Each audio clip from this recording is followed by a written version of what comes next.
Let's do this. Get ready for the Dirt Life Show. Yeah. Welcome to episode 41 of the Dirt Life Show. We are stoked to have everybody joining us tonight.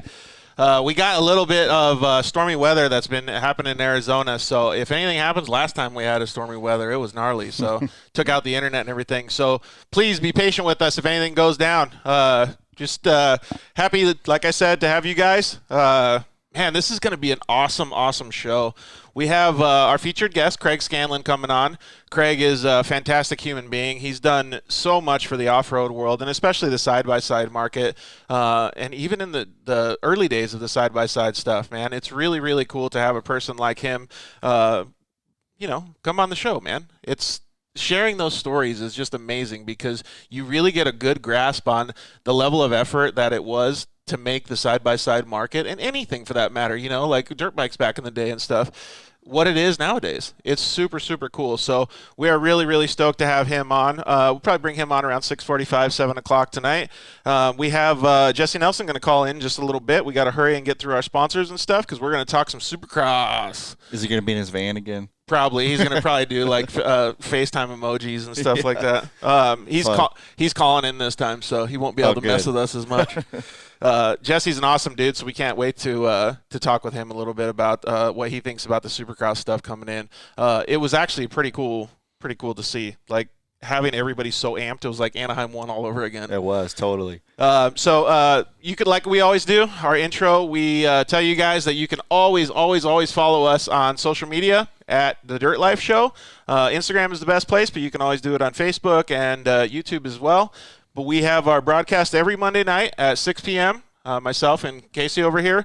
We love hanging out with you guys. We want as much interaction as possible, so please comment in as much as possible on Facebook, comment in on YouTube, and we'll try to get to you guys. You can always visit the archives as well. You can always see it on YouTube and Facebook afterwards, but check it out on iTunes as well. We've been getting some really good numbers on iTunes, so it looks like a lot of people are listening, whatever they're doing, if they're doing it in the garage, working on their projects during this quarantine time and stuff. So thank you guys very much for listening.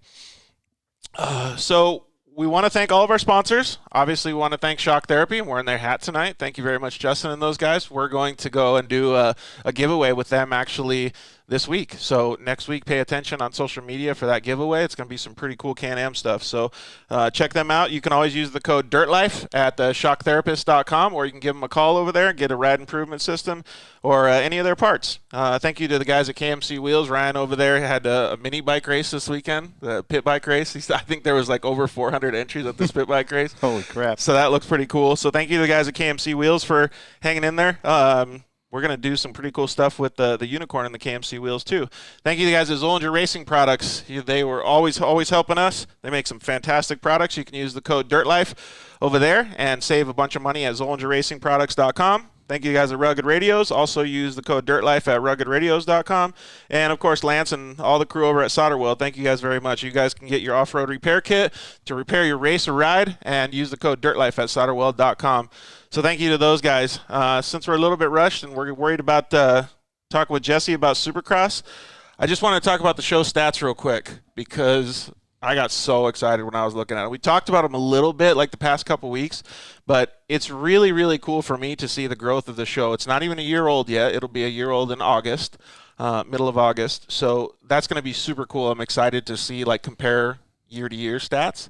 But it's neat to understand how much people are actually watching the show and enjoying it and seeing all the interaction and just everything that's going on. Like, I never ever thought that our little off-road community would be so interested in it. You know what I mean? It's just two dudes sitting in a studio, right, like talking about off-road stuff, right? And I think what's cool to me is the retainage. Like, people are popping on and staying on. That's pretty awesome.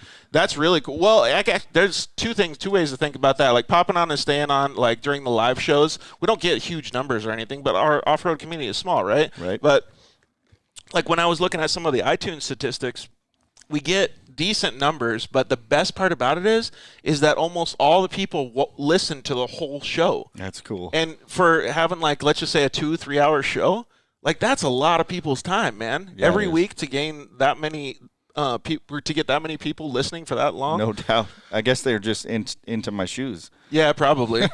Well, iTunes, you can't see your shoes though. Oh, this is true. Man, if they only watched on Facebook or YouTube, they wouldn't care about the topics that we discuss anymore, right?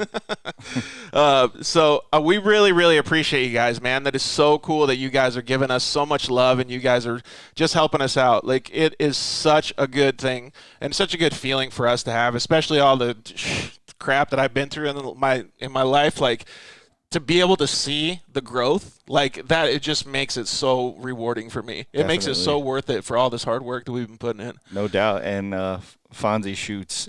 He agrees. He says, "Yay, happy Monday!" Yeah, happy Monday, boys. Yeah. So Alfonso is going to actually be going to a race in Texas with us. Sweet. So we're going to go to Texplex. It's a side-by-side racing track, well, motocross and everything, too. I don't know if you've heard his name, Scott Champion. Yep. He's a Supercross racer, but his father owns that place in Texas. So awesome. We're going to go out there and hang out with some of the Miller boys, Hunter and Cody Miller, and a whole bunch of the Polaris guys, and just have a good time out there. I think it'll be a really cool thing. Alfonso's actually going to bring his drone, too. So cool. Get some good footage. Yeah, we'll do a little vlog and have some fun. There you go. I think it'll be pretty cool. And it'll be cool, too, because my dad's going to go, and we're just going to have a little bit of free time, you know what I mean? Avoid all this quarantine and all the stuff that's going on in the world. Get me out.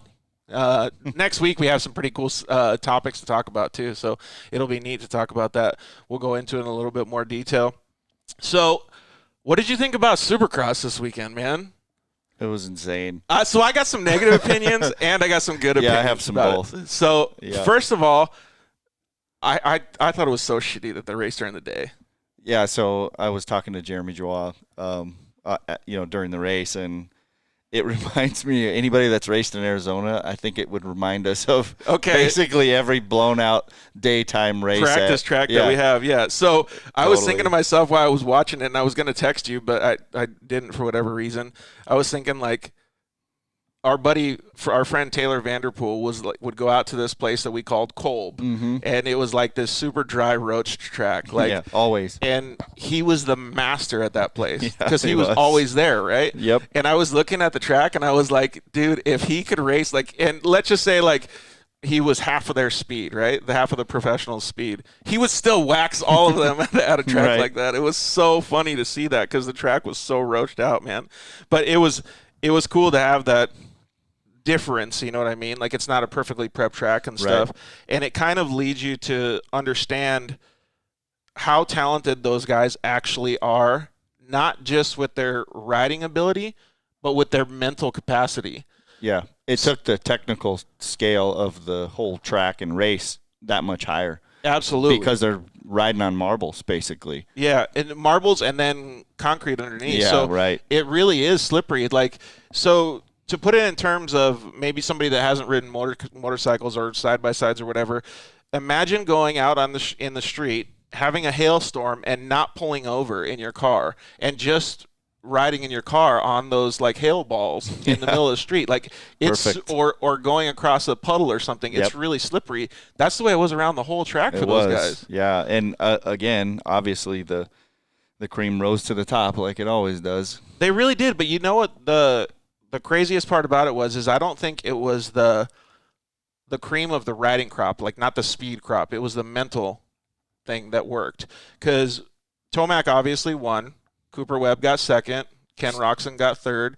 And I forgot what happened. Oh, Anderson, actually, he was going to be one of the topics that I wanted to talk about. He was ripping. He was. But he needs to start. He really does. But the reason that Tomac won was because he started falling back, but he put on a charge for just enough, 3 laps that just broke the gap, and that was it. That was all he needed. It was pretty And he sweet. did it at a good time, He so did. it wasn't too slippery. Right. Yeah, I think there was – I mean, who knows if that was playing in his head or not, or if he just felt like, hey, I'm starting to lose it a little bit. I need to go. The good news is he didn't do what I've always expected him to do. So to choke? Yeah, I hope he gets it done. I'm not a huge fan, but I would like to see him get it done. Well, watching that ride that he had, I'm a Roxon fan. You're a Cincerillo fan. Oops. But, yeah, I know. We'll talk about him, but Tomac didn't blow it. He came through with flying colors this time. Oh, that's what I mean. That it needs to happen. Like, I think the whole fan base needs to see it, whether you're on one side or the other. Yeah. He needs to get it done. He really does. Because he's been at it for so long, you mean? Yeah, and how can you win so many races and be that guy? You know what I mean? Do you have like a standout thing that he did during the race that you were like, wow, like that changed his whole career changed by doing that? He did. I think usually when he starts to get a little heat and he starts falling back, he blows it. His mind goes or something. I mean, I'm not the 100% expert at it, but we've all seen it, and it was almost like he snapped out and was like, nope.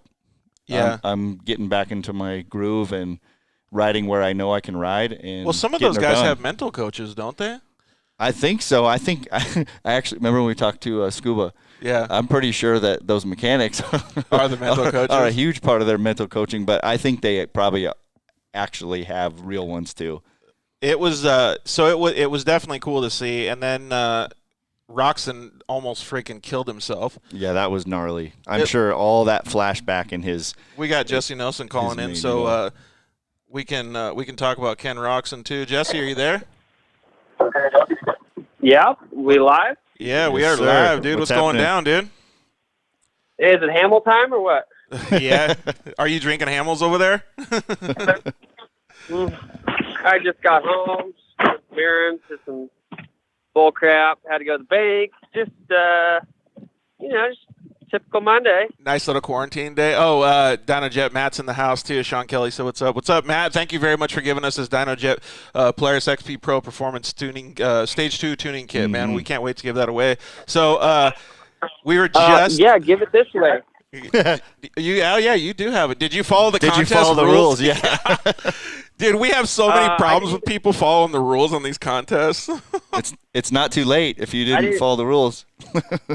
I didn't see it. I need to check it out, but I called Transamerican Motorsports today looking for some extra HPs, but they didn't have anything in stock. All right, well, we'll talk later after the show. We can talk with Matt over at DynoJet and see what we can do.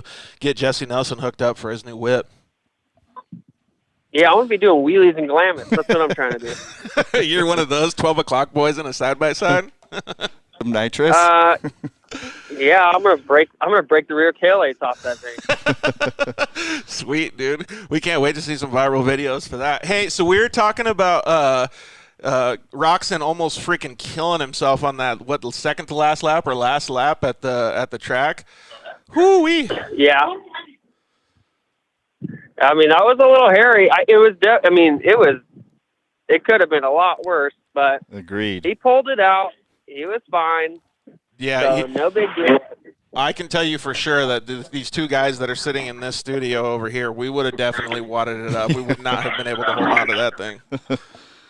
I think, I think he got really lucky just the way he hit the tough blocks because they're super unpredictable when you hit them. Sometimes you can almost land on top of them and they don't move, and other times they just shoot out from under you and your wheels are gone.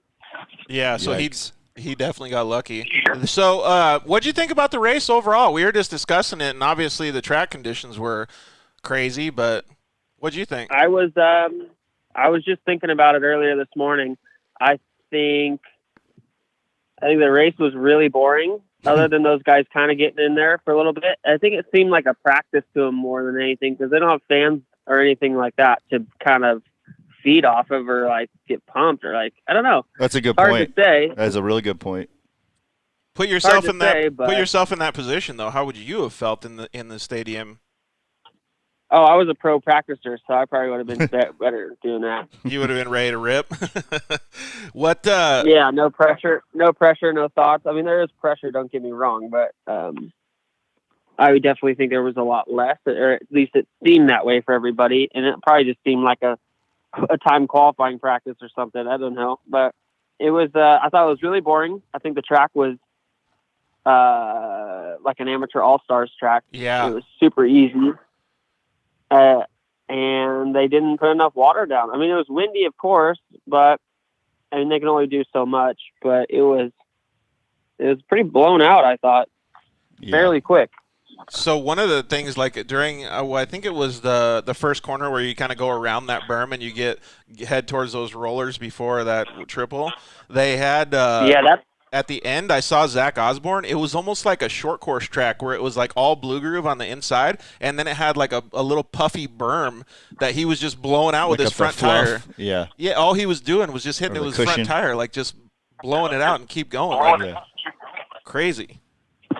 Yeah, Osborne's a king of blowing stuff out like that, and just like riding every edge and every bit of fluff you can find.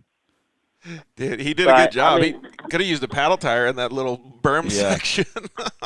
Yeah, like I was so pumped to watch the race, and then we all went to Peltier Winery and got a little group together. We all watched it on laptops at the winery, and dude, I was a little bummed. I was a little. I know it's the first race back. I'm sure guys are going to be like not 100% ready, or I mean not ready, but like I mean it's just different getting back into the swing of things. But I was a little disappointed in Kenny. Yeah.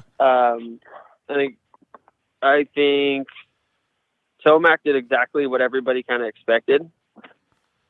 I just want to see more fight in Ken. I feel like he's just been kind of not laying over, but he's not been pushing like I think he should. Well, how do you feel about, like, because I don't know that they made the wrong decision, though, because, like, had he or any of those guys, had any of them tried, like, super hard and fought super hard, I feel like they would have just peeled themselves off their bikes, man. Yeah, but felt like he made that one mistake in the rhythm section. He didn't 3 out. He Yeah. went Mm-hmm. double single, and then he screwed up the next section a little bit, and they got a little gap on him, and then he was just like never. He was there. He was solid the whole time. Like Yeah, he was definitely.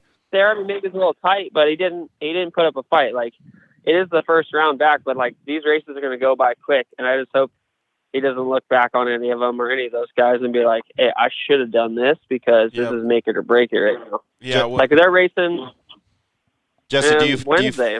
Yeah, that's what I was gonna say. Do you feel like there's any mental change in the middle of the race when they're like, "Hey, I got to do this again in 2 days or 3 days, whatever it is"? if they get traction, I feel like it'd be way different. Right. No, I think it looked like a couple guys got a little bit winded. I mean, it's just they've been off for a while and Right. coming back to that pace. But you could definitely tell.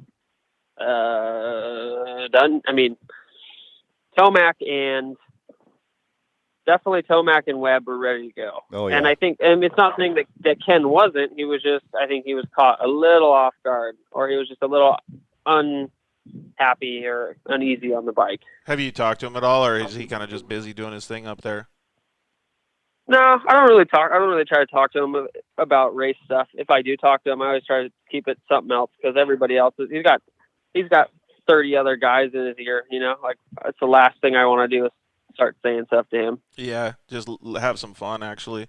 What'd you think about Anderson? Anderson was a little bit impressive in my mind. I thought he did pretty freaking good, man. He was ripping at the end. I couldn't really tell at the end, but I saw Osborne got around him. It seemed I kind of worry about Anderson sometimes. Like I don't worry about him, but it's just like he's not training with Alden anymore, which I mean he knows exactly what he needs to do, but He passed all those guys at the end, though, and got fourth.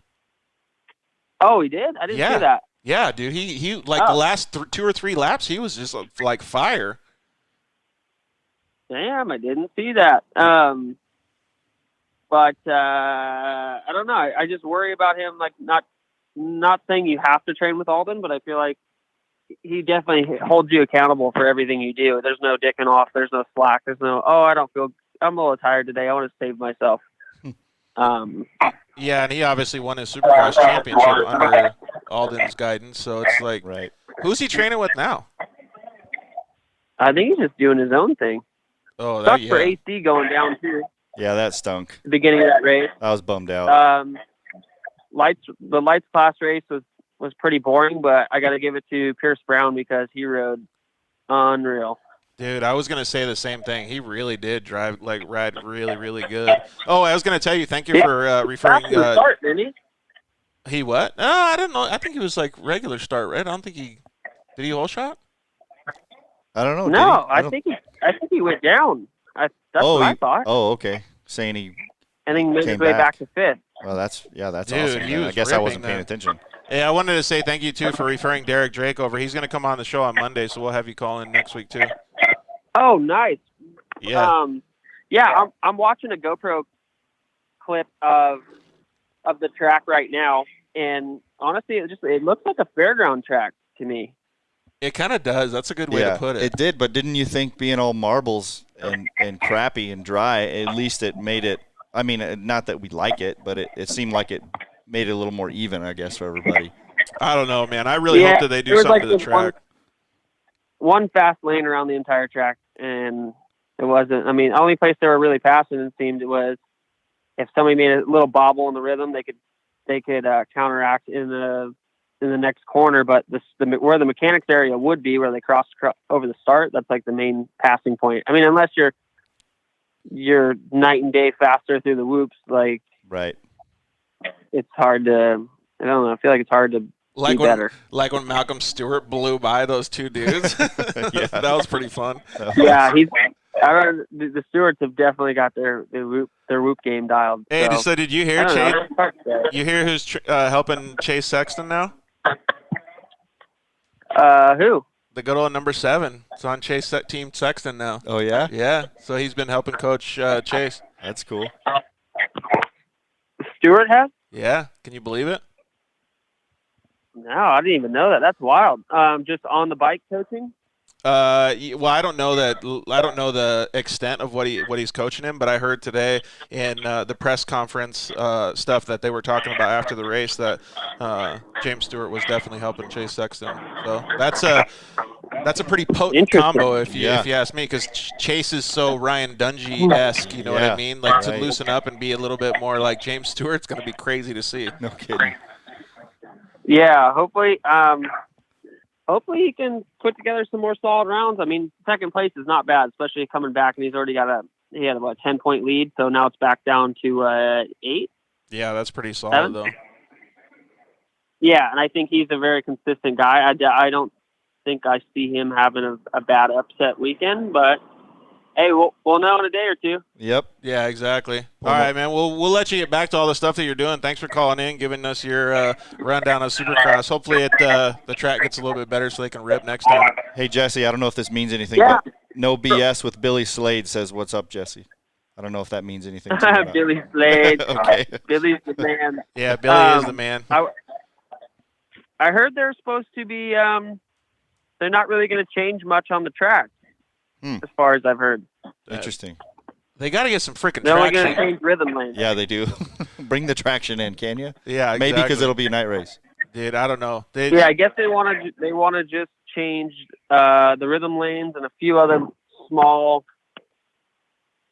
stuff like that. But I figured they'd be at least turning it backwards or switching up some stuff. But I don't know. It's a quick turnaround to do all that. But give it a couple more rounds. I think that the moisture is going to start setting into the dirt. Dude, those guys are softer.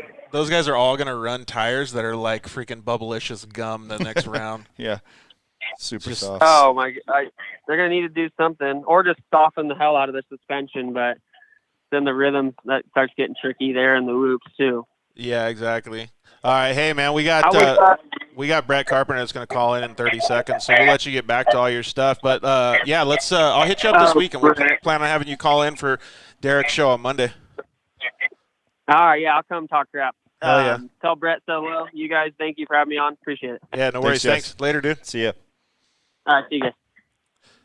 Yeah, thanks, Jesse, for calling in. That's pretty crazy to hear those.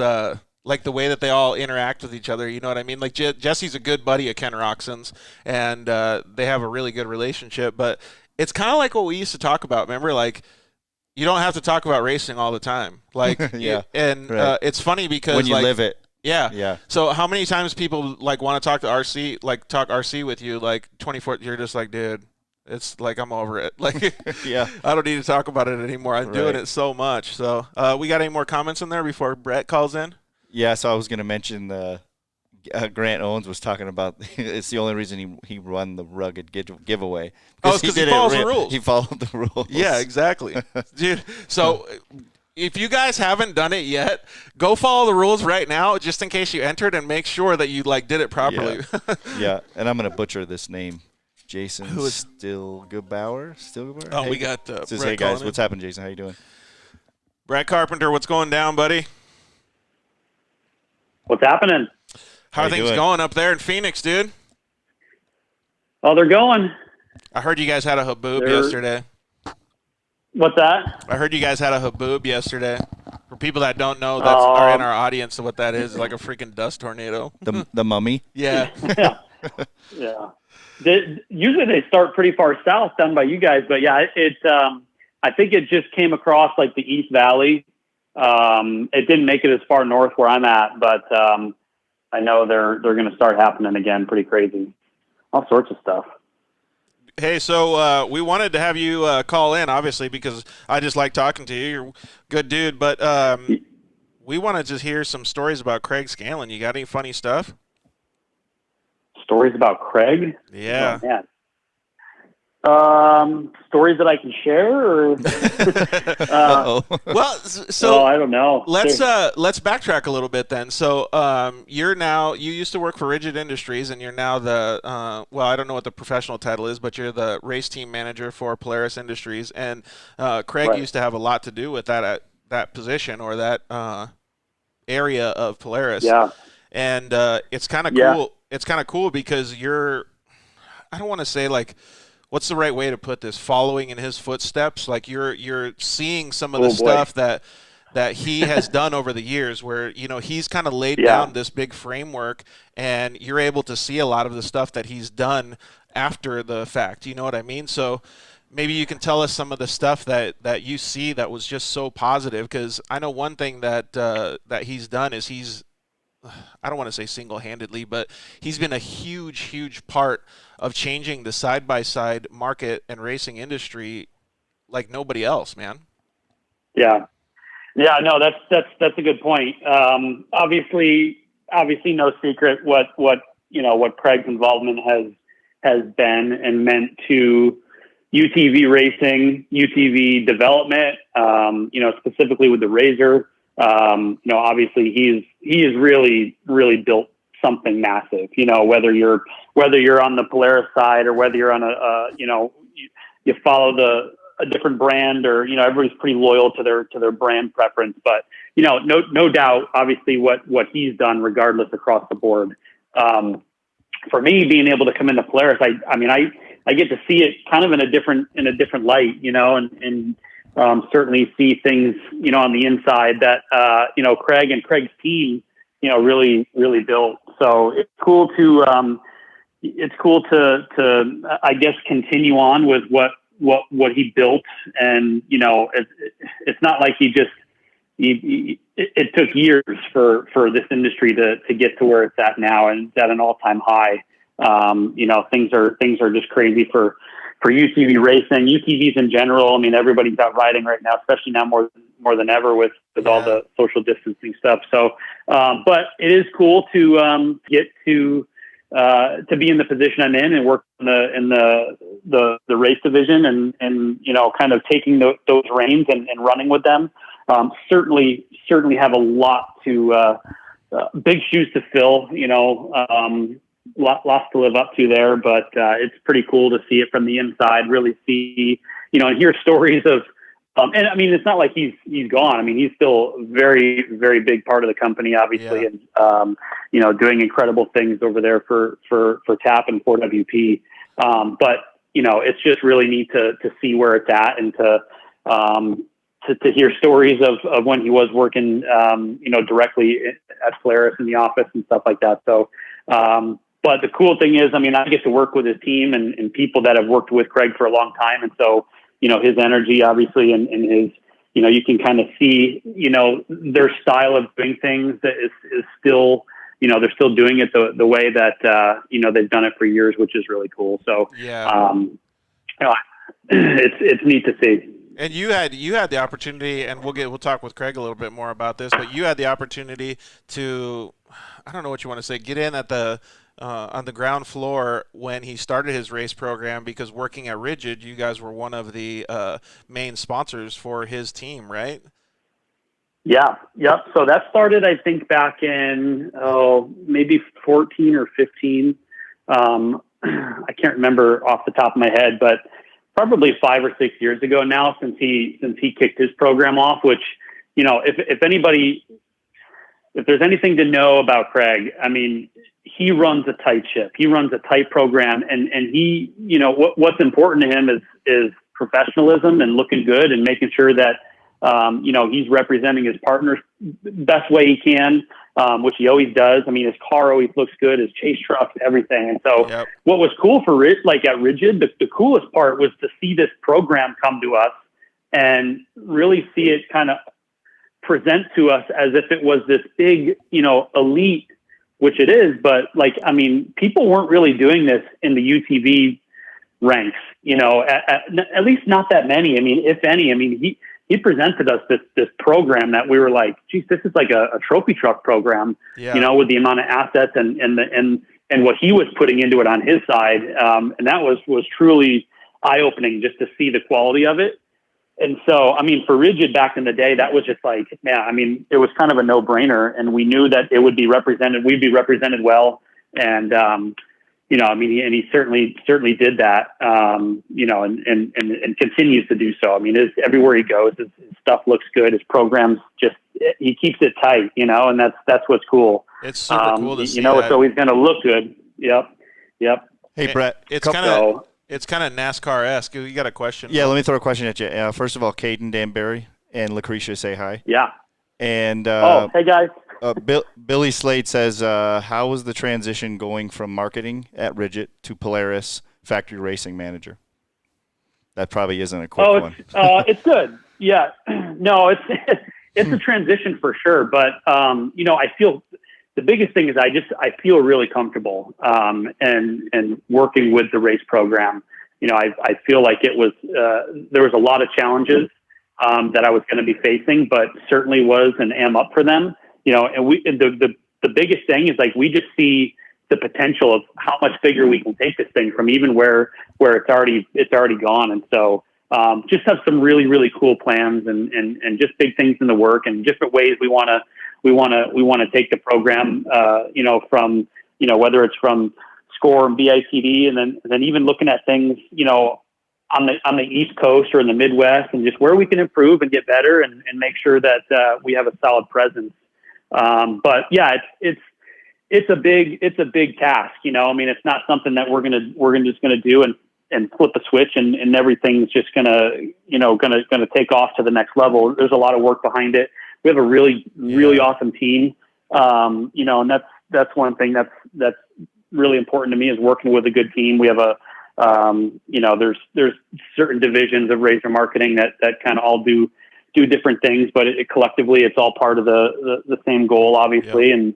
And that's getting more Razors out there and maintaining the position that we hold, and we want to be the best and stay the best. And, but racing has a lot to do with that. We gotta make sure that we're working well with our factory teams and collecting data from them and taking their feedback and bringing it back to our, to our team and making sure that we're giving them a product that we can expect them to go win races with. So it's there's a lot of moving parts, but it's pretty cool. So one of the pretty fun and honorable to be a part of it. Yeah, I agree. That's a really, really cool. So and you're doing your part, obviously. There's two things that I think are cool here. The first thing is I think it's a collective of all of the things that are happening right now that I think they're doing such a great job. Well, here, let me preface this too, is that it's cool because the transition, to answer Billy's question a little bit, but Brett was already involved a little bit with Rigid, and he sees all these racing programs. He's at the races. He's doing all this stuff in the marketing and racing programs, and he has his hands kind of arm's length at some of these Polaris programs, and they were so integrated that transitioning over, it was probably a little bit easier. But the coolest part about it is he can bring a fresh perspective into these racing things. And then when you go to the second part of what I was going to talk about is collectively, there's a lot of manufacturers and different things that are pulling back from racing, especially with all this C19 crap that's happening right now. People are stopping budgets and doing this, but Polaris has always been, starting with Craig, go into the racing thing. We want to support these guys. We see these guys drive. We see these guys have such passion for doing these things, right. And that's why they go after these guys. And Brett's the perfect person to be in that position because he's able to see all that because of his experience. Absolutely. Yeah, appreciate that. No, I mean, the transition, and even to go back to Billy's question, what, to your point, was, it was refreshing to have people that I was already comfortable with, who I would continue working with. But then there's this whole other awesome group of people that I really had never worked with before, just due to different partnerships when I was in my previous position. So, working with the Matlocks and Brendan Sims and Lambert and, just so many amazing racers that I now get to work with. I mean, I certainly feel privileged to get to work with these teams and these racers now. And so, the transition has been great. To answer the original question, it's been I would say it's been smooth. The biggest challenge has just really been adapting to a much bigger company like Polaris, as opposed to Rigid, where, I was working with 100 something employees as opposed to, the thousands of employees and corporate structure of Polaris. So, that's been the biggest change. We think it's pretty cool to have that transition, though, because a lot of times when you and I have talked about it a little bit, Casey, a lot of times when you interject somebody, and Craig would be a perfect person to answer this, but when you interject somebody that's worked for a small company, or let's just say even a contractor that doesn't have to work in a big company environment, when they come in and they're fast paced and they're ready to go, they want to hit the ground running, they won't take no for an answer. It's like go, like kill every day. They just want to go as awesome. Like that mentality sometimes supercharges the next wave of things that happen. Yeah, absolutely. And obviously big shoes to fill when you jumped into that, and you've taken your responsibilities, to heart. It's obvious. Yeah. So, but to let me get back to Billy here, to agree with Brett, the perfect candidate for the position. I'm excited to see the future. No, thank you. And what he has to bring to the table. Yeah. Awesome. Good stuff. And it's cool to see that Brett always, he still has a good relationship with the guys at Rigid too. So, right. What's the plan for you guys in the next few months then? Or we can ask Craig too, but as far as Polaris goes and racing and stuff, because I know that Score is still going to race, aren't they? Yeah, I'd say the plan is that we're just, we're excited to get these races kicked off. I mean, I think everybody's anxious, and certainly ready to get back out there. I know there's been a couple small races. I know there was just a snore race this last weekend.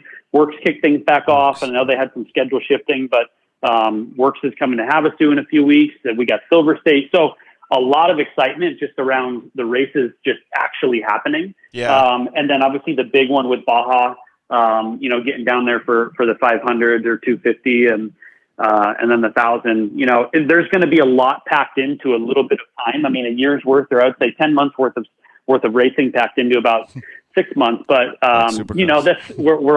we're all in. Yeah, exactly. We're all in the same boat. All these guys are going to go out. Anybody cares. All these guys are going to go out and break the first freaking 10 miles. Man, I hope.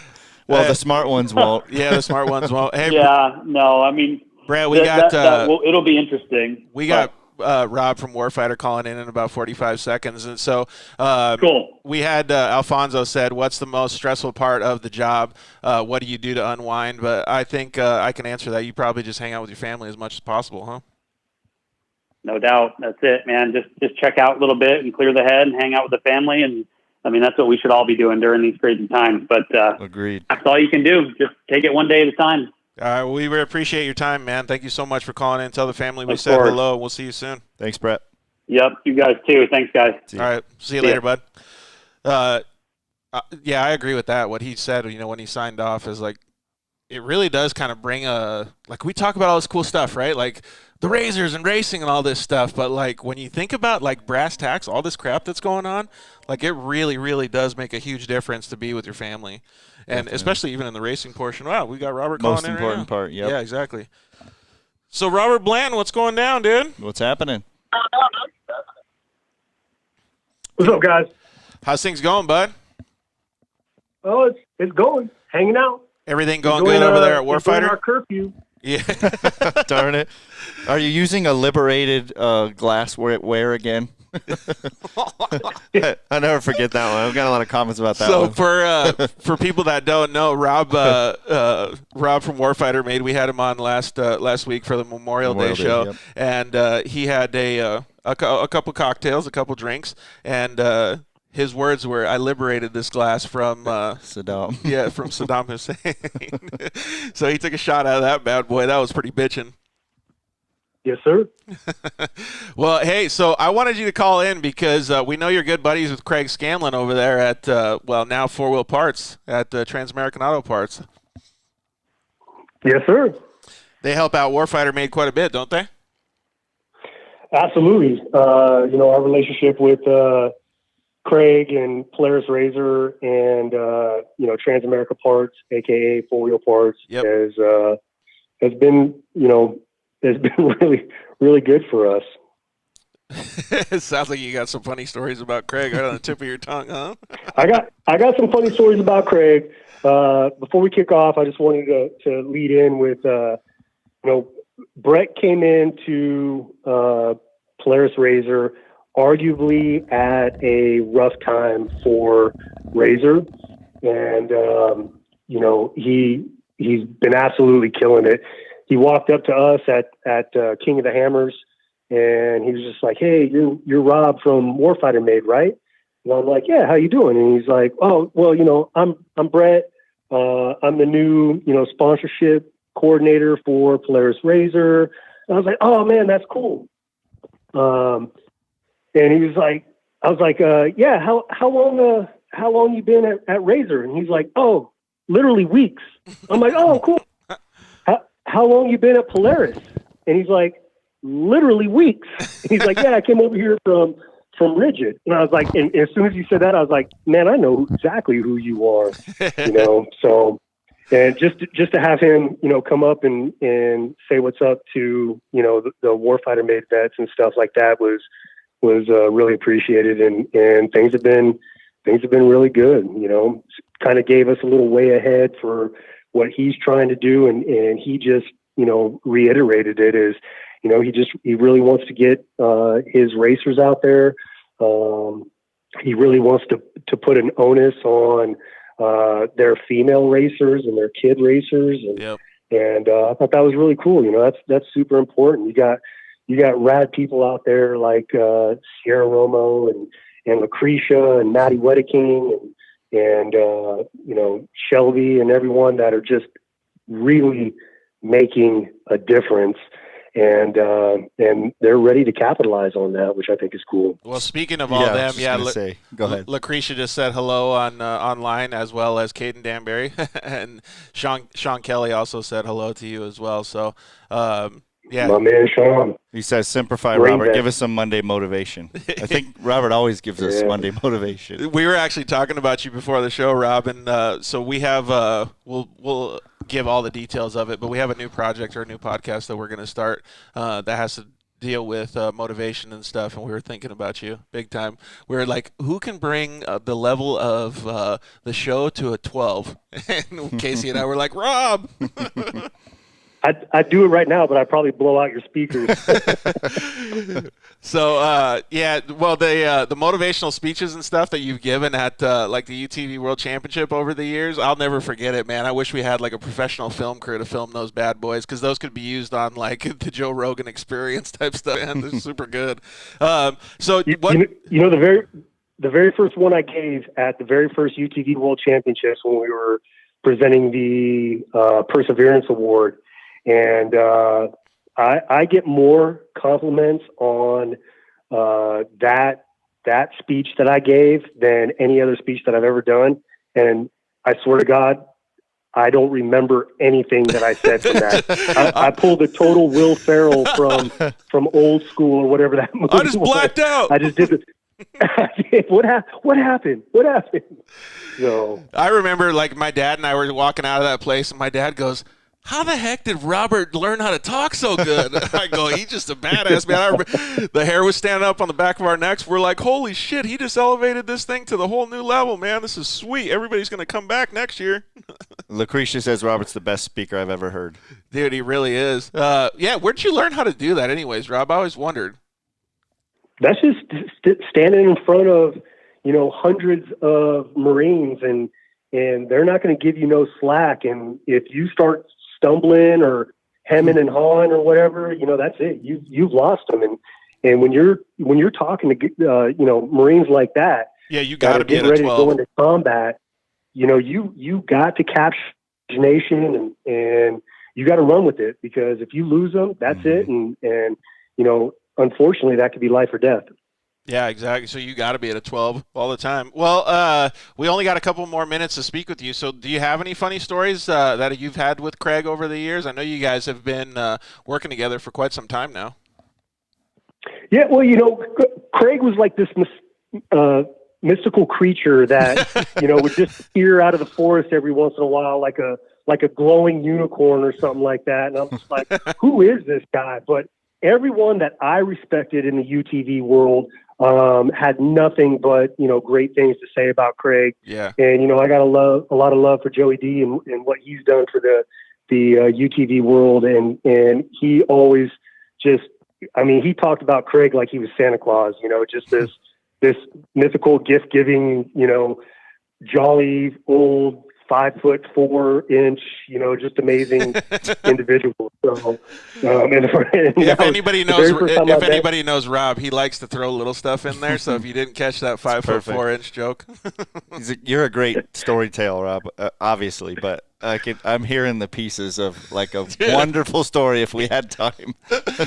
For real. Well, I'm blessed to be where I am, because what I do at Warfighter Made and my partnerships with Polaris RZR and 4 Wheel Parts aren't really tied to, winning races and stuff like that. It's all about, helping out. And as long as we continue to do that, things are great. So, my funny story about Craig was, I got a bunch of them, but the main one was he took over Transamerican Parts.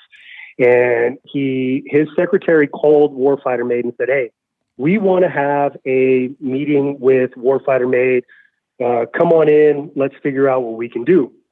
So we show up, and it's Joey D, it's Craig. We're sitting in Craig's office around his conference table, and we start this conference. And Joey D and I are like, "Well, we've been thinking about doing this and that, and this is how 4 Wheel Parts can support Warfighter Made." And the entire time, Craig is on his phone. And if you know anything about Craig, that dude's a multitasker. He's doing a million things at one time, and except growing an inch. But anyways, all of a sudden, he just stands up and he's just like, "Hey, I got to take care of some stuff," and walks out. So now Joey D and I are like, we're trying to refine these things that we were, kind of talking about. And we're doing this for probably 15, 20 minutes, and we're like so close to solidifying all these things that we were just talking about. And all of a sudden Craig walks back in. He's like, so this is what I'm thinking. 4 Wheel Parts, we're going to go ahead and build a couple vehicles on behalf of Warfighter Made for their vets that are wounded, and Awesome. Warfighter Made's going to pick them. And we're going to do this national level thing. And, Joey, make that happen. And he walks out again. And I'm like, well, if that's what we were going to do to begin with, dude, I could be at Fatburger right now in Compton, Why'd you just drag me through this? But the other funny story is I was having, kind of before Brett got there, after Craig left and before Brett got there, there were some personnel changes there, and I was just having a hard time getting through to anybody over at RZR. And I ran into Craig at a race, and it was a Lucas Oil National race. And I said, "Hey, Craig, I need some help." And he's like, "Rob, everybody keeps hitting me up about the issues that they're having, blah blah blah. And, I'm not going to do this for everybody, but for you, I will do this because I believe in what you're doing." So he makes a phone call. 20 minutes later, I get a phone call from a high-level individual at RZR that was just like, "Hey, Rob, what's going on? What's wrong? I heard you're unhappy. Why is that? What can we do to fix that?" And I'm like, "Well, X, Y, and Z. Hey, let's do a conference call in a few days. Let's get this all taken care of." Conference call happens in a few days. At the very end of the conference call, this high-level dude at the very end was like, "Hey, Rob, great talking to you. I'm glad we were able to work this out. Hey, man, do me a favor. If you have any more issues, don't go to Craig. Just come to me, because Craig's scary, and we don't like having to deal with Craig's wrath. So, Craig, I appreciate it, man. What you built at RZR will always be referred to as the golden era. Yeah. That was it. That was the pinnacle. And from here on out, everybody is just trying to get that back. Yeah, 100%. I agree with that so much, man. And I'm glad that you brought that up, because that's one of the things that we wanted to talk about with Craig during his interview is how much passion he put into that project during his time at Polaris was just fantastic. And to see the drive that both Robert and Craig have combined is like unstoppable, dude. Well, unstoppable, but because it's helping. Like right. it's not making a difference. It's not just selling vehicles. Yeah, it's right? making a difference. It's actually doing something good. Absolutely. So it just makes a feel good story. You right. know? So Rob, there's a few people chiming in if you don't mind before we have you give us some good words of wisdom. Matlock Racing, Rob is such an awesome person. Billy Slades, if there's anything I can ever do to help out Warfighter Made, I'm 100% there, no questions. And DynoJet Matt says, hey, Robert. Matt. Yeah. So Billy's actually a really good dude, though. He'd be a good guy for you to reach out. I don't know if you already know him yet or not, Rob. Yeah, we've been exchanging DMs. Yeah. So he's a good dude. Matter of fact, go ahead. Yeah, he's a good dude. He definitely wants to help out the community, and he has the same, heartfelt stuff for everybody else as you do.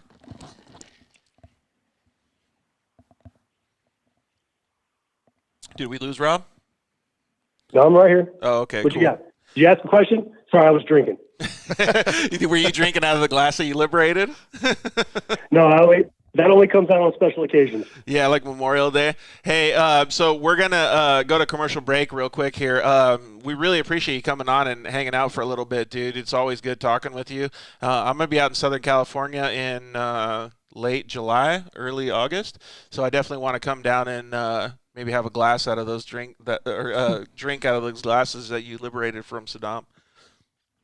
Absolutely, I got that. And then Warfighter Made this Saturday is doing an Adrenaline Therapy Saturday, so all those rad racers like the Matlocks need to come out and provide support for us and give rides to kids and spouses. It's a really awesome time. That would be really cool. And depending on where you are, even I'm sure Billy would come out if you invited him too, because he's got a really nice rig that he could use to give some veterans rides too. So it would be cool. It would be cool to have everybody go down there. So where's that going to be at, Rob? It's going to be at Rex Fence Racing Off-Road Park in Anza, California. Anybody looking for more information, it's warfightermade.org /events. All vets, all eras, all branches. And if anybody wants to find out more about Warfighter Made, Instagram is @WarfighterMade, and it's the same with Facebook. Yeah, and so definitely hit those guys up, because this is not just an event for the veterans. It's also an event for you guys, too. We see a lot of kids there. We see a lot of babies there, family time, and we get cool racers out there. There's some guys that you'd never, ever get a chance to meet at the racetrack because they're so busy, and they'll go out there and they'll help Rob and they'll hang out, so you might be able to meet them there, too. So thanks, as always, Rob. You're doing a kick-ass job, buddy. Yep, we love it. I appreciate the support. Love you guys. Love the Dirt Life Show. I love my off-road family. Thank you very much. All right, homie. We'll see you later. Thanks so much. Tune in, and you can say hi to Craig, too. Boom. All right, man. We'll see you later. Bye. Dude, you were right. All the stuff we talked about at the beginning of the show, man, I need him on some more projects. He's just an awesome dude. Dude, he really is. And, yeah, I mean, all the comments that came in. Well, we're going to have Craig Scanlon come on in a little bit, but before we do, how comfortable are you with saying that these people follow the rules for this giveaway? I think we're going to be there's going to be way more people doing it. Yeah. So I think we're still going to have a percentage of not following. Right. But there's enough people like Grant and a couple others that I read that way, I'll never do that again. I did it like 5 times, and then, yeah. Oh, that's funny. All right, so I'm going to say it's going to happen once. All right, we'll see. So we're going to give away this awesome DynoJet Stage 2 performance tuning kit. Matt Burke over there at DynoJet was gracious enough to give this. And I think these things are in pretty high demand, too. Yeah, I was doing a little reading. It sounds like they're in way high demand. So whoever's going to get one of turbo. these, they may or may not be on back order. So you guys can get your mittens on this bad boy.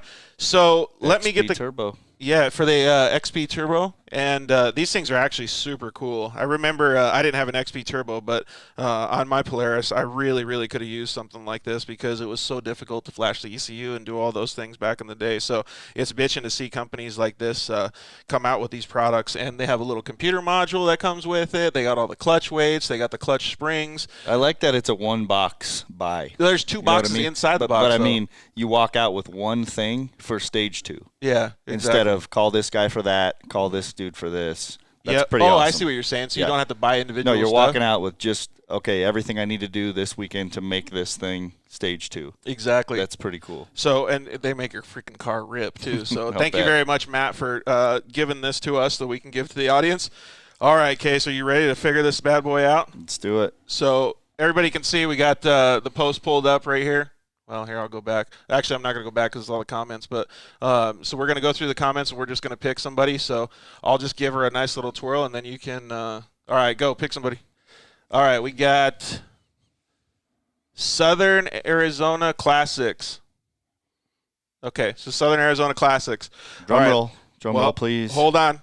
We got to see if they sent in I don't remember getting a message from this guy on our story, so we might have to go again. So let me look in the messages to see if we have oh, dude, no. No. I said one. Yeah. So I don't think he actually followed the rules. Matt, these guys want this kit, but they didn't want it enough to read the rules. Oh, Southern Arizona Classics. Man. Bummed out for you, bro. Dude, I'm really sad for you, dude.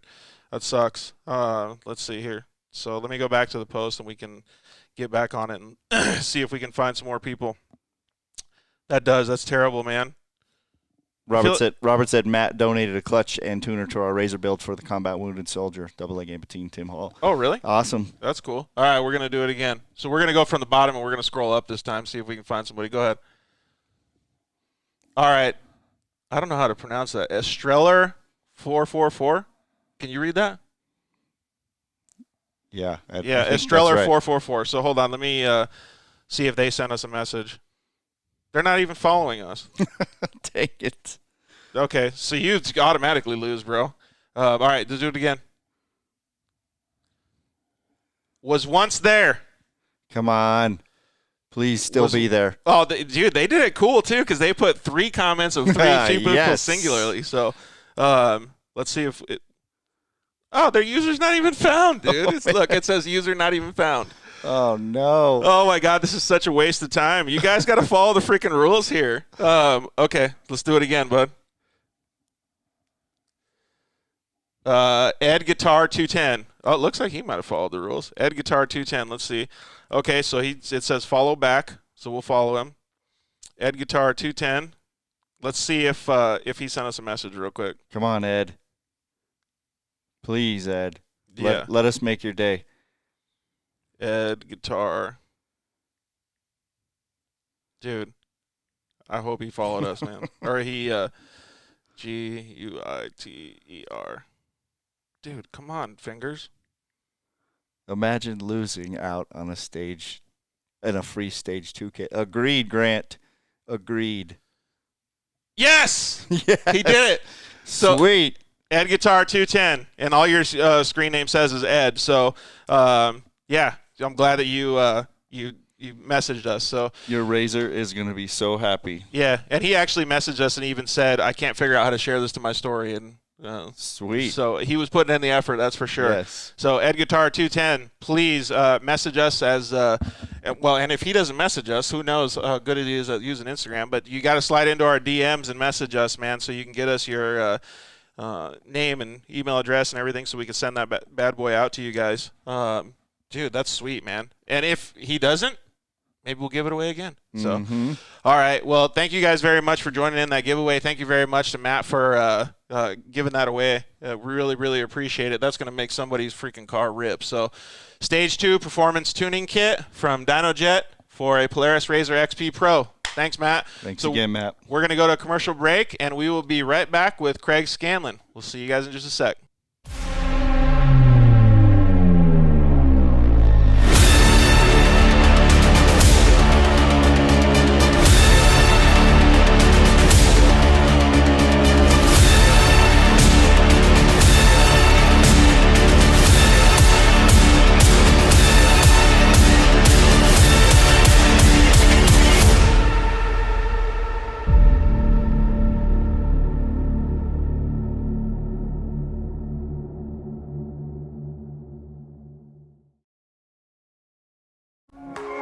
Zollinger Racing builds the best aftermarket products available.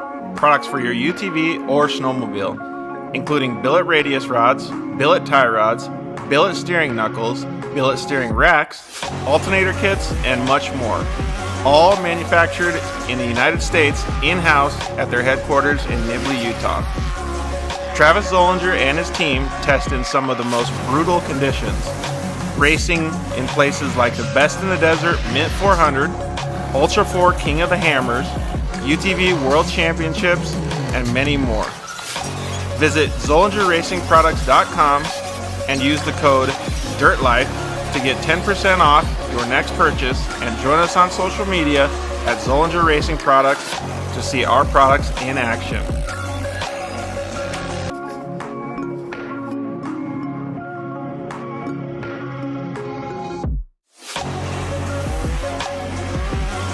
Zollinger Racing, the best products, period. Yeah, finally, we got Lance from Solder Weld in the studio. Thanks for coming down, bud. Hey, why don't we just record a commercial now? Yeah, why not? So good to be here, man. It's been a lot. I've been trying to get down here forever, and I wanted to talk about the off-road kit. Dude, I love those things. I got it in my pack. Yeah, we're running hundreds of vehicles now running them, whether it's a UTV or some guy's got it in a backpack on his motocross. He's got everything he needs to make a fix right there on the fly, out on the trail, or in the desert, whatever it is. Well, since I've already used one, I kind of know what to use it for, but explain what it does. All right, so let's pull one out real quick. You've got your aluminum rods. Remember, they're rods, right? So, light torch, small torch. You can throw it in there or throw it on the rig with your flux. It decontaminates and cleans like, let's say, a radiator. You get a random rock chip runs through as you're racing. You get a rock chip in a radiator. You got to fix it right there or you're out of the race. You can patch it up. You can patch it up. It's all good to go. Yep, just like welding. Yeah, also as well with that, you've got a brake line fix. So with your flux, you can fix a brake line, stainless steel, and then your hot block, heat absorption putty. So it keeps you from getting burned, number one, as well as keeps the heat from traveling. So it's really nice. I've used this not even to fix anything, so that stuff works so good, man. Listen, it's easy. It straps in nicely so that you have everything you need in one little place, and you don't have to carry a big bag in It's like a first aid kit for your vehicle. Yeah, chase trucks have it as well, so that if they need to make a fix on the fly, they can get it done and get it done quick and get you back in the race. Dude, those things are so cool. All right, so it's at Solder Weld on Instagram, Facebook, and solderweld.com. Awesome. All right, thanks, bud. Appreciate it.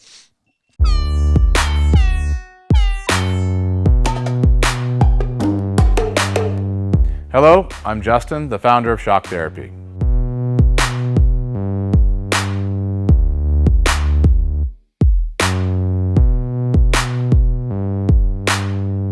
Shock Therapy has been around for 5 years, but we have personally been tuning suspension on off-road cars and race vehicles for over 25 years. We tune between 10 and 15 cars per day, every single day of the week.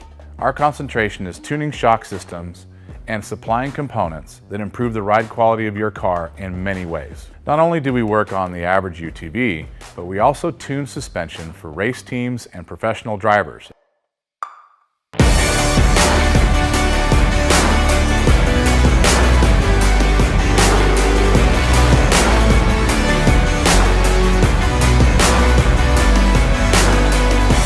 We currently tune for over 87 race teams in Best in the Desert and SCORE. Our clients and race teams rely on our suspension components to allow them to win races and keep them safe. Suspension is a moving target, and we are always trying to hit that target with every customer that we work with. Each customer's needs can be different, and we tune our kits accordingly. Our research and development never stops. We improve our components every single day. As the industry evolves and improves, so do our parts and kits. As of right now, we have over 100 products for UTVs. So when you bring your car to us, you have the satisfaction of knowing that you have the most experience, the highest quality products, and the fact that your car is being tuned specifically to you.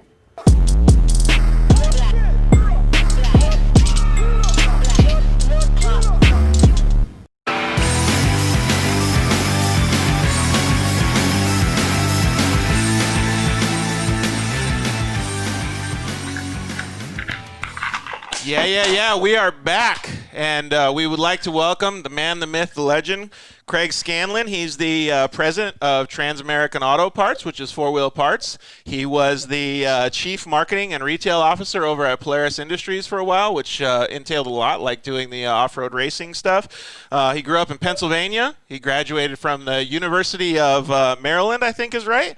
He's an avid off-road racer with Score and Best in the Desert. He's won the Baja 500, which is a very, very big accolade. And Scanlon Motorsports Group is located in Phoenix, Arizona. And Craig continues to obviously chase his dreams to win as many Score and Best in the Desert races as possible. So we'd like to welcome Craig Scanlon to the show. How's it going, Craig? It's going great, guys. Thanks for having me. I really appreciate it. Well, and congrats to you guys. I mean, when I first talked to you, that was amazing. It was like, hey, I want you to be in the show. I'm like, sure. I'm thinking it's like in a week, and it's like, what now, 2.5 months later, I'm finally in the show? Dude. That's how booked out you guys are, so that's pretty cool. Yeah, it's really cool, man. And we were talking about a little earlier on the show, like, well, first of all, our off-road community is small compared to a lot of the other sports, stick and ball sports, or even dirt bike racing for that matter. So we have to obviously put it in perspective, but the show has grown so much, man. I'm stoked. Like, we're booked out until almost the end of August now. Like, it's insane. And now, you know, I used to have to call and ask everybody if they want to be on this little janky show, and now people are calling us. So it's pretty cool, man. I'm stoked. It's wicked cool. And I watched the show a couple times. You guys do a great job. It's a great format. Well, thank you very much. I really appreciate it. So the main thing is that you and I actually talked about this a little bit during the week, is that, you know, people see you at the track, or they see, you know, other people at the track, and people that we have on as our featured guest, and, you know, they go, wow, I just had a conversation with that guy, and I could totally be friends with him, or now I feel like I know him more than what I've seen on social media. And that's one of the things that we really like to unlock on this show is, you know, I've seen you around, but I don't really know who you are. You know, I know that you have a fantastic job. You have a fantastic team that you work for, and you've done some very, very amazing things for the side-by-side industry. But who really is Craig Scanlon? You know, like, where did you grow up? Grew up in Bethlehem, Pennsylvania. It's a steel town north of Philadelphia by about 45 minutes. Pretty small town, but not tiny or anything like that by any stretch of the imagination. But grew up in a town where everybody played football and wrestled. You know, and they played baseball in the spring. And so we talked about the whole off-road world and dirt bikes and all that good stuff. I mean, there's folks up there that do that, over there that do that, but it just wasn't really in the line of sight for me growing up. And, you know, and I didn't really do it until I joined Polaris, and that was, I've been with the company now 17 years. So that's the first time I've done anything. So that fact for me is like pretty mind-boggling, because it's like, you grow up your whole life not knowing about this off-road world. Like, the reason that we started the Dirt Life is because Casey and I and other people that are members of the team have really kind of grew up with that. And Craig is the epitome of the Dirt Life now, but he didn't grow up doing that. So it's really cool to see that the different steps in life. Did you know where he lived? Well, when he said Bethlehem Steel, right? Everybody knows anything about, yeah. That's like, right. Steelers, the whole nine, right? Everything about that. That's pretty cool. Lots of history out there. So tons of history. Cool place to grow up. Great place to visit. I mean, it's a beautiful place, but you know, I wouldn't change. You know, the West Coast is kind of where I want to be at, and for all the things I like to do, I wouldn't even know. To be honest, I wouldn't even know where to go riding there. I'm sure there's some places, but it's a lot of private land and things of that nature. So. One thing I remember about, we had to go to Pittsburgh 2018, and I remember them just having amazing sandwiches. Like, the sandwiches are mind-blowing. There are some pretty awesome places that you have to go out there. I'm sure he's got all of them. Yeah. We walked in, I don't know, 16 or 17 below zero weather when I was out there for training one year to go to Permanente Brothers. And oh yeah, that's where we went. And yeah. I got the wrong sandwich, the one they're famous for, and it wasn't that good. And my buddy got some other one. And he's like, "This is the best thing I've ever had in my life." Dude, I got that famous one. It had French fries on it. It had coleslaw on it. It was stacked up. It was all right, but whatever he got was like hands down 10 times better. Was it? Oh yeah. Do you got a favorite sandwich shop back there? I grew up on the eastern part of Pennsylvania, so, Pittsburgh's on the western part. They're a little different than, we have the Philly cheesesteak deal, and there's always a big argument between Pat's and Geno's, and I'm a Pat's cheesesteak person, and with Wiz? It's amazing. They're right across the street, and they make them pretty much, it's the same exact ingredients, but everybody has their favorite, and Pat's is mine. Wiz. Pat's is kind of like the soup Nazi on the Seinfeld show if you watch that one. Oh, yeah. When you walk up, you have to have your order exactly right, or they kick you off and they're like, get down the street. I love it. So, those are the jam. Those places are super cool because you can get back to work so quick. Yep. Yeah. So, well, growing up out there, so you said that you did do stick and ball sports then? Yeah, that's all I did. I played football, I wrestled, and I played baseball all the way growing up, and threw a little basketball in there, but as Rob said, I'm only 5'2" or whatever the hell he said. So, it wasn't real basketball. It wasn't real long lived for me. Hey, Rob, I think your Polaris RZR budget just got cut, buddy. Just to be clear, I'm 5'7" on a good day. So I don't know what Rob's talking about just because he's a monster. But yeah. So yeah, I grew up playing football was my main sport. I played football all the way up into college, and so yeah, it was always competitive, and that was kind of what really drew me to desert racing. I spent a lot of time with the guys from Jagged X when I was just doing a marketing role at RZR, and went to races and chased with those guys, and eventually got to the point where it was time to get in a car, and I actually navigated for somebody for a couple races and then switched to the other seat, so that's how the whole thing got started. I mean, there's a way more elegant story behind it where they came to me and said, we were launching a new vehicle and a bunch of our competitors had slipped on their launch dates, and they launched the vehicle, but then they didn't ship it for like 6 to 8 months. And one of the marketing directors, I was kind of a little senior level at this point, but one of the marketing directors came to me and said, we want to show the world that anybody can drive these things, like literally anybody. And so we want to put somebody who's considered a suit behind the wheel and let them go race. And I'm like, this is a fantastic idea. Who do you guys want to do it? And they're like, you're going to go do it. And I'm like, and I'm not going to lie, a little bit of me always wanted to do it anyway. So I was I hemmed and hawed for a little bit, but then jumped in. So, and they didn't realize at that point in time, they were creating a monster. So once I got in the car at the first Parker race with Bill Schuler from Jagged X, I never got out. So, and it's been racing ever since. So, first of all, I should thank those guys. First of all, we love that story, and we're going to get into it a little bit more. But the comments are blowing up. Man. So we gotta mention that Lucretia's, I think, is the funniest one. She goes, "I remember your first race. I won." She's badass. Yeah, Lucretia's the OG. Dude, she really is, man. And they're just such an awesome. When it comes to female racers, she is the one, man. She was from minute one. She was out there, and with her family, and I just remember her being the one that always was out there racing, and Kristen and a whole bunch of other wonderful women racers. But Lucretia was the OG for sure. What was actually Kristen commented too? What was her comment, Casey? Kristen, Wayne Matlock and I, along with quite a few other racers, owe our racing careers to Craig. 100. I think that's actually pretty same statement across the board. Like, there's a lot of people that do.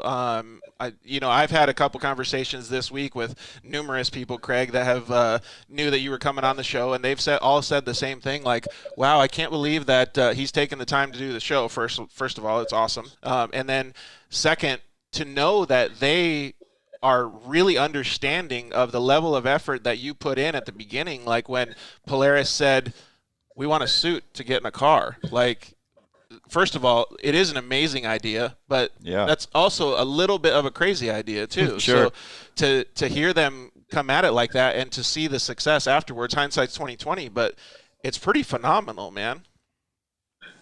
Yeah, and it's so funny because I've had people tell me that to my face before, and it's so ridiculous because what I've gotten out of the relationships with the Matlocks and Sims and RJ Anderson and Lucretia and everything. I mean, they're like my group, right? I mean, everywhere I go, I mean, I'm spending time with people like that. They're my friend group, you know? So I've gotten way more out of it than any of they've got out of it. So, I'm more appreciative of all of them than they should be of me, for sure. Yeah, that's a pretty humble thing to say. Well, let's take a step back real quick then. So when you were in Pennsylvania, you decided to obviously go to college. What was the I always like to understand this, because when you're 16 or 17 years old, you always have this like either dream in your mind or you have no fucking clue what you want to do, right? So what were you thinking as a kid that was graduating high school, being like, all right, I'm going to be a professional off-road racer? Or were you thinking, okay, I got to go to college and get a degree? Yeah, I was wanting to play more football. And, you know, so for me, it was just, you know, it was how can I continue to play football? And I knew I wanted to go to college. My mother was actually the first of, you know, there's two people in my family that graduated from college at that point in time. And she was the first, and she went to night school being a single mom. And so watching her struggle and do that route, it was like, I have to go to college right out of high school and get a degree and put myself in a better position. You know, it's funny because my son and I are talking about this now about, do I have to go to college to be successful? The answer is absolutely not, you know, but it does open a lot of doors for you. But so I knew I wanted to go to college, and I knew I wanted to play more football. I had no idea what I wanted to be when I grew up, you know, so I changed majors a couple times, and so yeah, and my degree in accounting and finance, and I'll tell you, the CFO at TAP reminds me quite often that I'm not very good at accounting and finance. So so Phil D'Souza, who I think is actually watching the show, he reminds me that I did accounting and finance a long time ago. But, you know, so when I went to school, I had no idea what I was going to school for. I just knew that a degree was going to open a lot of doors for me. You know, maybe, you know, get me out of that small town, and you know, and it's funny where it's landed me at this point in time. So yeah, I knew I wanted to do something else. I just didn't know what that was at that point in time. So we have this like, I don't want to say it's a running conversation because it differs every time we talk to people, but we always try to understand people, because the show is called The Dirt Life. So it's generally just about people's lives, right? And Casey and I always think about this. We think this could be the smartest person on the planet. This could be a person that's not as smart. This could be a hard worker, a lazy, whatever it is. And generally speaking, when people work hard, they put their effort into it, and they're nice, and they leave a good following, it usually leads to some sort of successful path. And it sounds like, you know, whether you knew it or not, you were leaving that same path, even though you may or may not have noticed or known what you wanted to do when you were graduating college. Yeah, it was one that, I mean, I'll tell you, through my corporate career, you know, I started out as a cost accountant, which was the most boring thing I've ever done in my life, sitting in a cubicle every day, taking a Post-it note and covering up the time on my computer so I wouldn't realize that it was going minute by minute while I was looking at it. I don't look at the time on my computer anymore these days. My job's a little more exciting than that. But, I would just say, for me, I just experienced so many different things throughout my career, you know, from the career standpoint, that I always wanted to do more. You know, when I was doing sales, I wanted to do marketing. When I was doing marketing, I wanted to do product planning. When I was doing product planning, I wanted to know more about engineering, and, you know, just always trying to not necessarily go back to school and learn, but always trying to learn on the run there a little bit. So, you know, that was always a big thing for me. And it's been the same thing in the racing world too. I mean, I remember my first race when I was behind the wheel, the guy who was co-driving for me, Keith, who's my co-driver and still to this day, and I haven't raced a single mile without Keith sitting next to me in 8 years.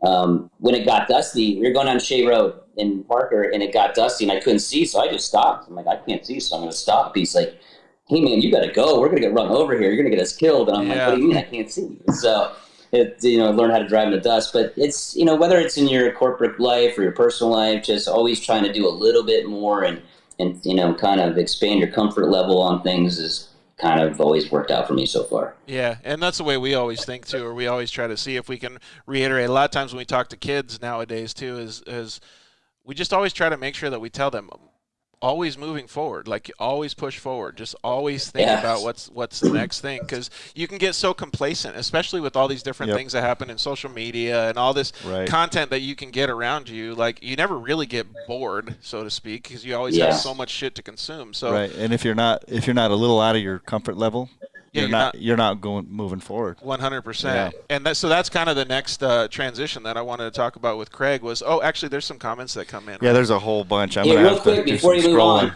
the one thing I'll throw in there with, being nice and working hard is loyalty. It's funny because all the folks that have been loyal to me, I'm loyal to them as well. And it's as you're going through life, it's real easy to be on somebody's good side or have somebody's back when times are good. It's who's going to have your back when times are bad, right. And making sure that you do that for somebody else too. People might get in the unpopular position at points in time. You got to pick the people who are going to have their back. Like I look at the folks that have worked with me for a long time. A lot of the folks at Offroad Parts now are people that used to work with me back at Polaris RZR, and I brought them out to California. They moved to California and they work in Compton every day, and we're working at Offroad Parts, and it's because they're people that I've been loyal to, and they know I'll have their back, and I know they'll have my back. And loyalty in this world is a huge thing, and having finding the folks that will have your back, and you got to have their back too. It's integrity. It's doing the right thing when nobody's looking, right? And you can count on it. Yeah, exactly. It's easy to do the right thing when everything's going great, just like you said. Yep, those are character-defining moments for sure. Well, yeah. So I actually have a good understanding of that too, and it works both ways, right? So like we're talking kind of in a racing sense here because we're going to talk about, like he's talking about an employee sense too. But in the racing stuff, I had achieved a level of getting a sponsorship by a certain manufacturer, and I had done everything 100%, and I had escalated what I was doing with them and really, really done a good job in what I thought was happening. And unfortunately, it wasn't paid back to me. And so I was, not upset where I was, doing anything wrong with them, but I was a little hurt because that loyalty didn't come back to me when I thought I was doing a good job. And so it doesn't just work both ways. It's not like a manufacturer coming out and saying, oh, that racer was never loyal, like he's clipped or whatever. It works both ways. And Craig's position, and we'll get into it in a little bit, he saw that, and he goes out and seeks people that they can have that solid relationship, and a handshake means the world to those people. So it's really, really cool to see that he operates his business like that and his life like that. Yeah, and not to downplay a racing relationship. It's a professional relationship. Yeah. No different than in any other profession. So it's very important. Anybody out there that's striving to make it, don't forget that. It's just as big a stage as any other profession. Yeah, what do they say? Like what your mom teaches you to grow up, do one to others as they do to you? Yeah, the golden rule. Yep. Absolutely. So let's see. We already did where'd you grow up, and then so to get into this whole motorsports thing, you started working for Polaris. Did you know that any of that was going to come, or were you just like, hey, I'm going to go down a career path? No, I mean, I was working at a company called Ingersoll Rand at the time, and I moved out of finance and was selling construction equipment because that's what they made Bobcat and paving equipment, and I actually sold drills into mining drills and things of that nature. And I got a call one day from a company called Polaris, and I knew a little bit about them because we had snowmobiles old snowmobiles growing up, and my grandfather, who was in construction, thought it was crazy leaving Ingersoll Rand, a giant 7. a giant. Yep. 60,000 employees to go work at Polaris, that only had about 1,400 employees at the time. Mm-hmm. We didn't have Rangers and RZRs and all that good stuff. So, but that's how I made the transition. I moved and was a factory rep for Polaris in eastern Pennsylvania, Delaware, and Maryland. Covered those 3 states, going from dealer to dealer, and I did a pretty good job. And one day I got a call from corporate saying, we want you to come up here and work on some things here, and moved from Pennsylvania to Minnesota at the time, and that's a pretty my way up to there. That's a pretty a ballsy move, actually. You know what I mean? Like most, Grandpa said. Yeah, well, yeah, like most people would actually probably lean on the era of your grandpa, understanding that. What was the passion or decision-making process behind that? It was kind of just, I really like the products, and I know if I'm passionate about something, I will work 10 times harder at it. Yeah. And amen to that. Even though I didn't know much about ATVs and at the time watercraft and snowmobiles, it was like, this is something I think I can really get into. It kind of goes back to, I was super competitive as a kid, and as a as well, kind of am now too, I guess. But not having sports anymore in my life, it was something that I was like, I need something to put myself into. So I kind of knew when I took the role that I was kind of really going to get into the product. Did I ever think that, I would be, racing, score in Best in the Desert, with a relatively high level, golf cart team. I'll M&M I'm going to 8 Mile the trophy truck guys so they can't make fun of me. But I never once considered that part, but I knew I was going to get involved in a company who had products that I was going to be able to be passionate about. Yeah, it's crazy that that's huge. Well, when you do put your passion, like, what was that? That was, when did you start working for Polaris?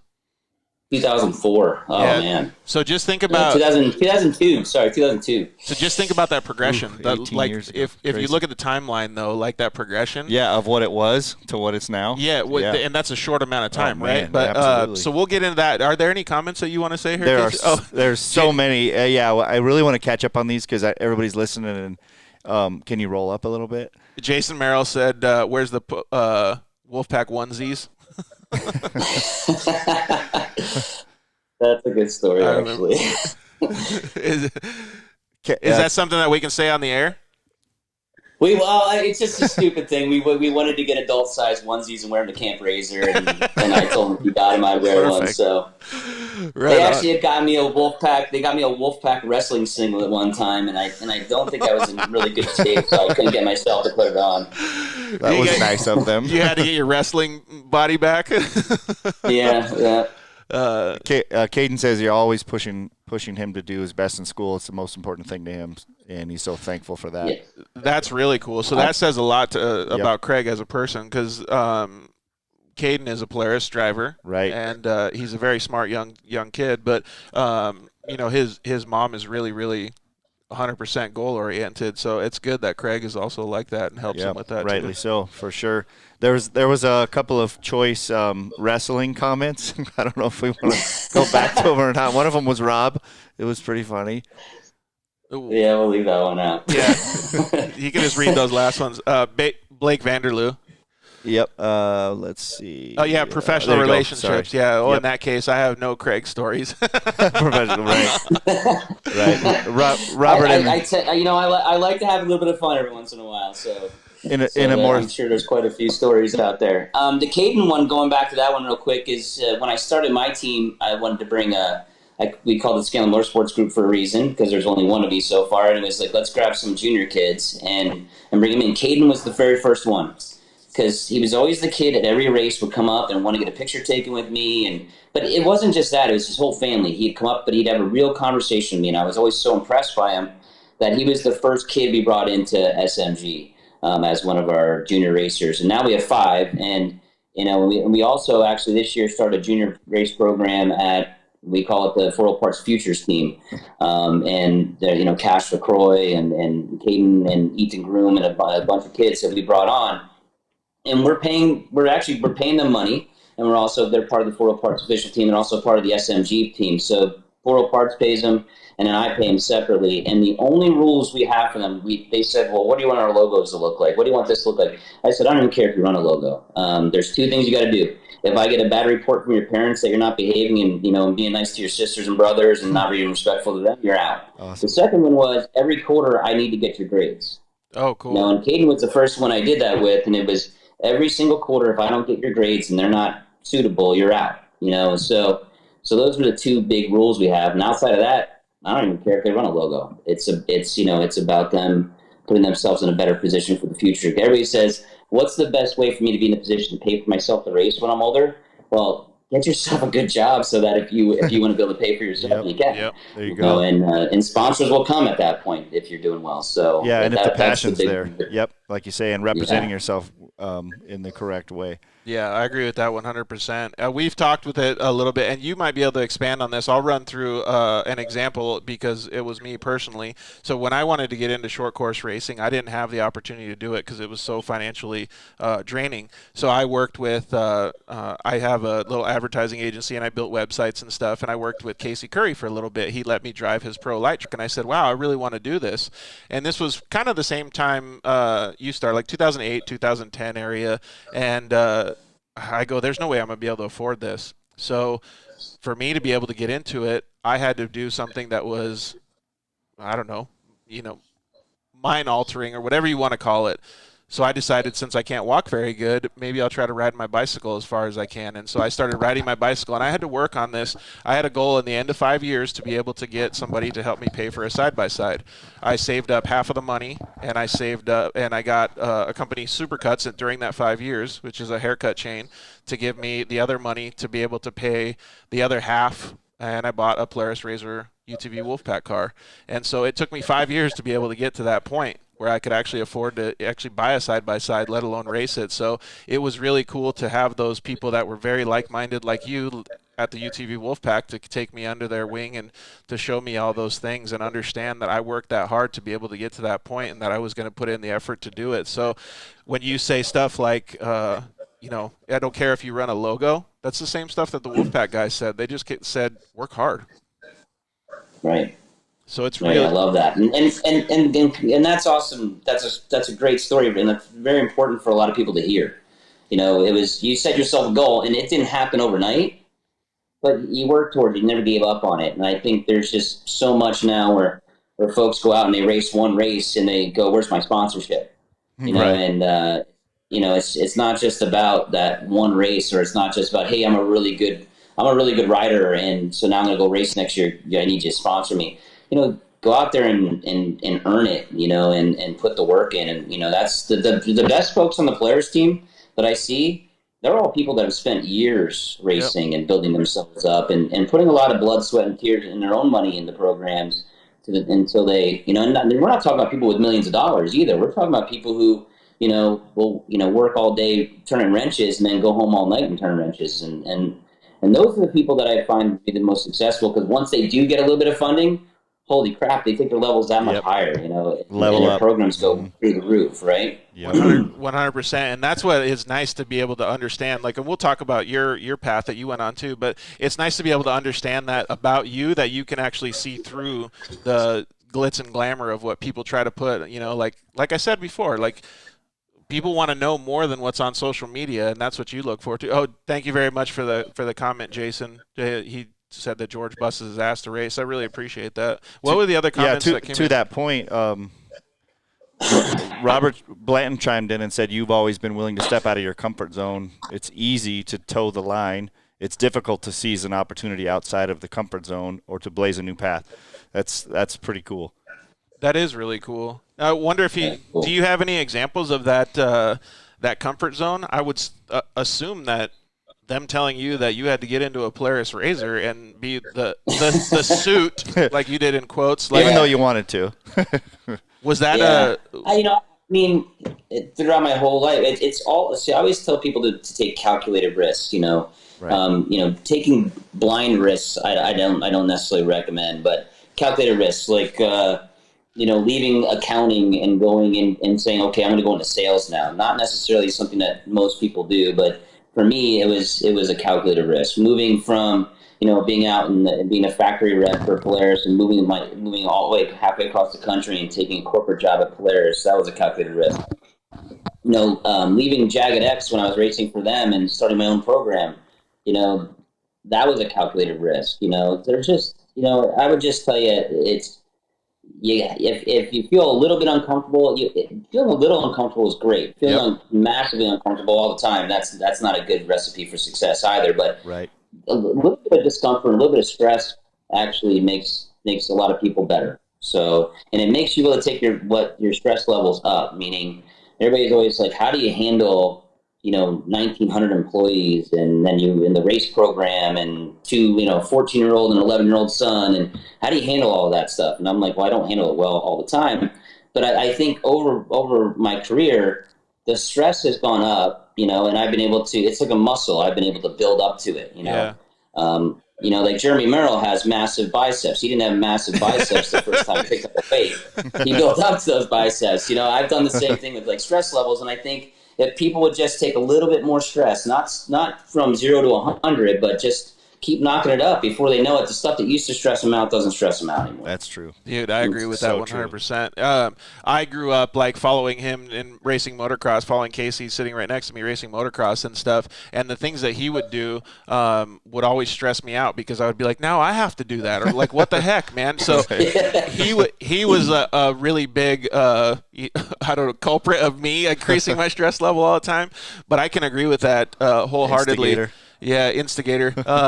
So there's two things that we want to talk about in the next transition. And Jason Merrill just commented in and said that you're a huge part or reason why the industry has, grown leaps and bounds. And I definitely agree with that as well. But I kind of wanted to break that down into a couple pieces. And before we talk about the little things that you've done and the way that you worked with all of the racers and stuff, is there something that you can kind of expand on in what you just said to tell people working with 1,900 people, having a family, and doing all these multitasking things like what Robert Blanton said on the earlier portion of the show, and still getting these things done?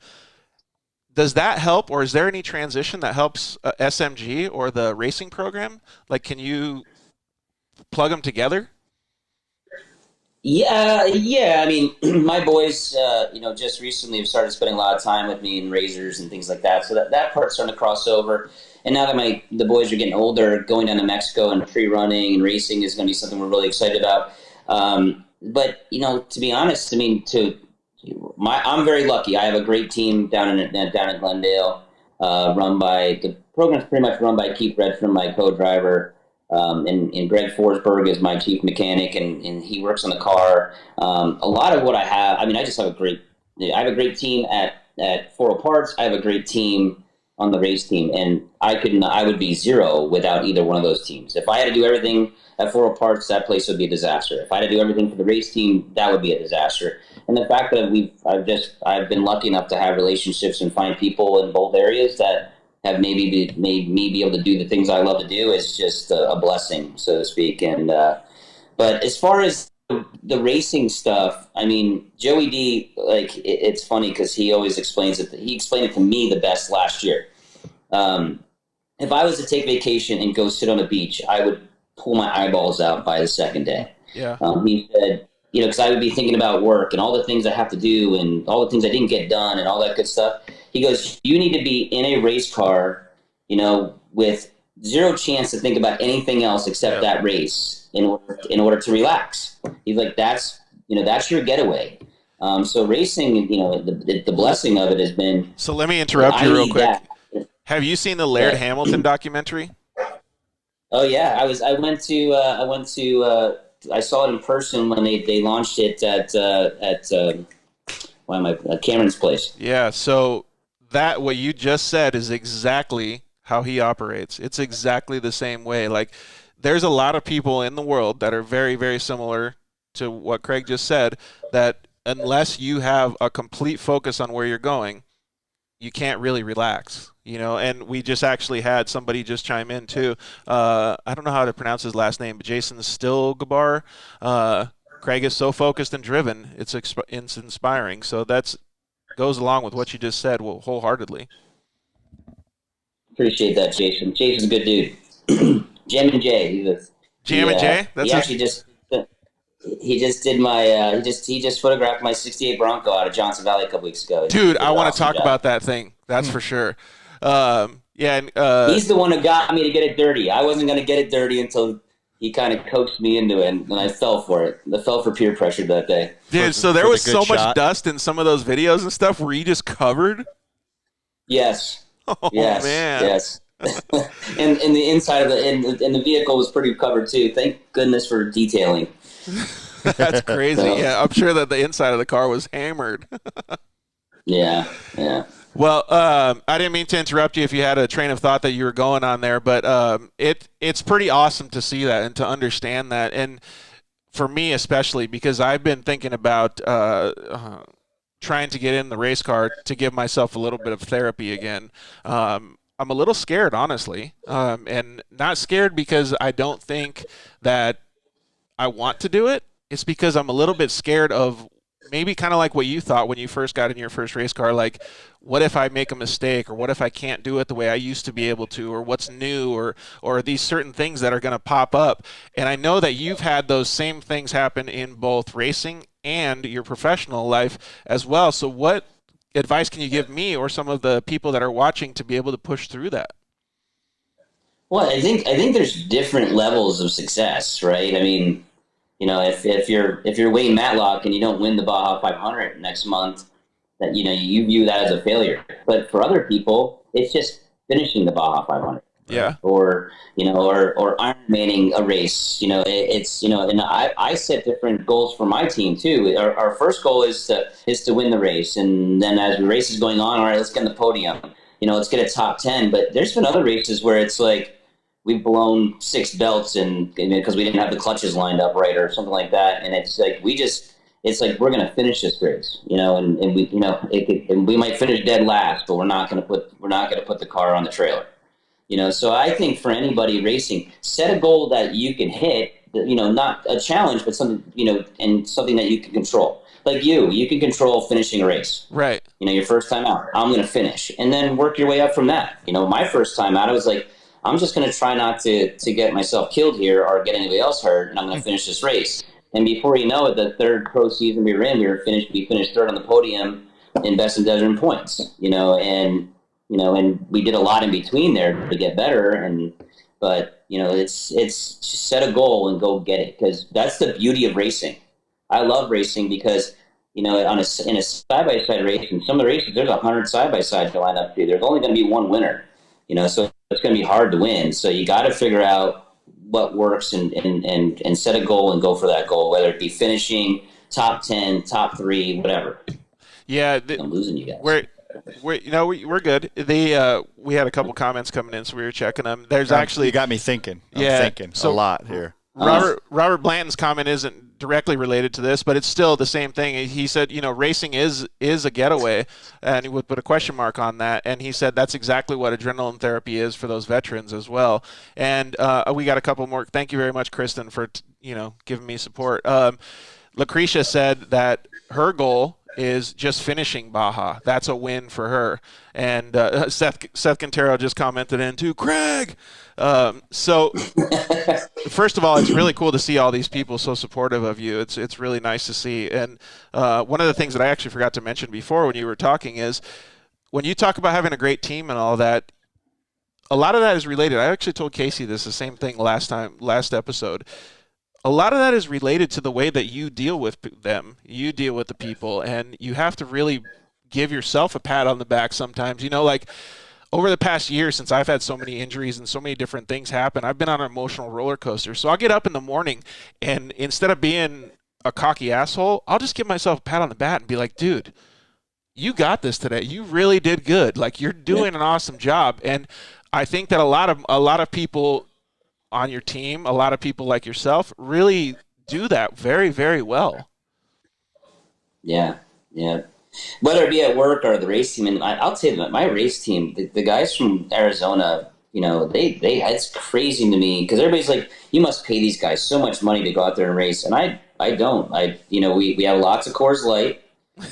We have and we always have great gear for the guys, and we always feed them really well. But it's just when Keith and I kind of started the program together, because when we decided to start the own program, of course it was my program, but we were doing it together. And the one rule we had was we're going to have fun and we're going to be a family, and that's kind of the way the team is. It's between all the guys and their wives and their kids. It's I watched Greg Forsberg, our mechanic, or I would say crew chief. His son was getting inducted into the military last week, cool. Right around Memorial Day. And he was wearing an SMG shirt when he was doing it. Oh wow, that's super cool. And that's the kind of stuff, right? It's amazing. We never thought we would, it's just a little race team, and there's so many of them out there. That's the coolest part about off-road is we're just one of the hundreds of these cool little race teams that are these little families. Yep. Look at the Matlocks. The Matlocks are a husband and wife duo. It's arguably the most successful racing team in side-by-side history, along with Jagged X and a couple other folks. And the guys and gals that race with them do it because they just love being around Kristen and Wayne and being a part of the race team. Yep. How cool is that? You Yeah. know, in a world where everybody wants to get paid for even just looking at something or posting something. Totally. You know, there's still people out there kind of doing things for the soul of it. Yeah, that's going to get us into our next topic. But Well, before we go, Craig, I got to tell you, I'm listening, and in my professional side of life, there's lots of leaders, and these are just some major leadership skills that I'm hearing out of you that you probably don't 100%. even realize it, and that's the draw. I mean, the relationships you're building with everybody, professional and personal, those are huge, obviously, but there's also a reason why people are gravitating to a leader. So hats off, man.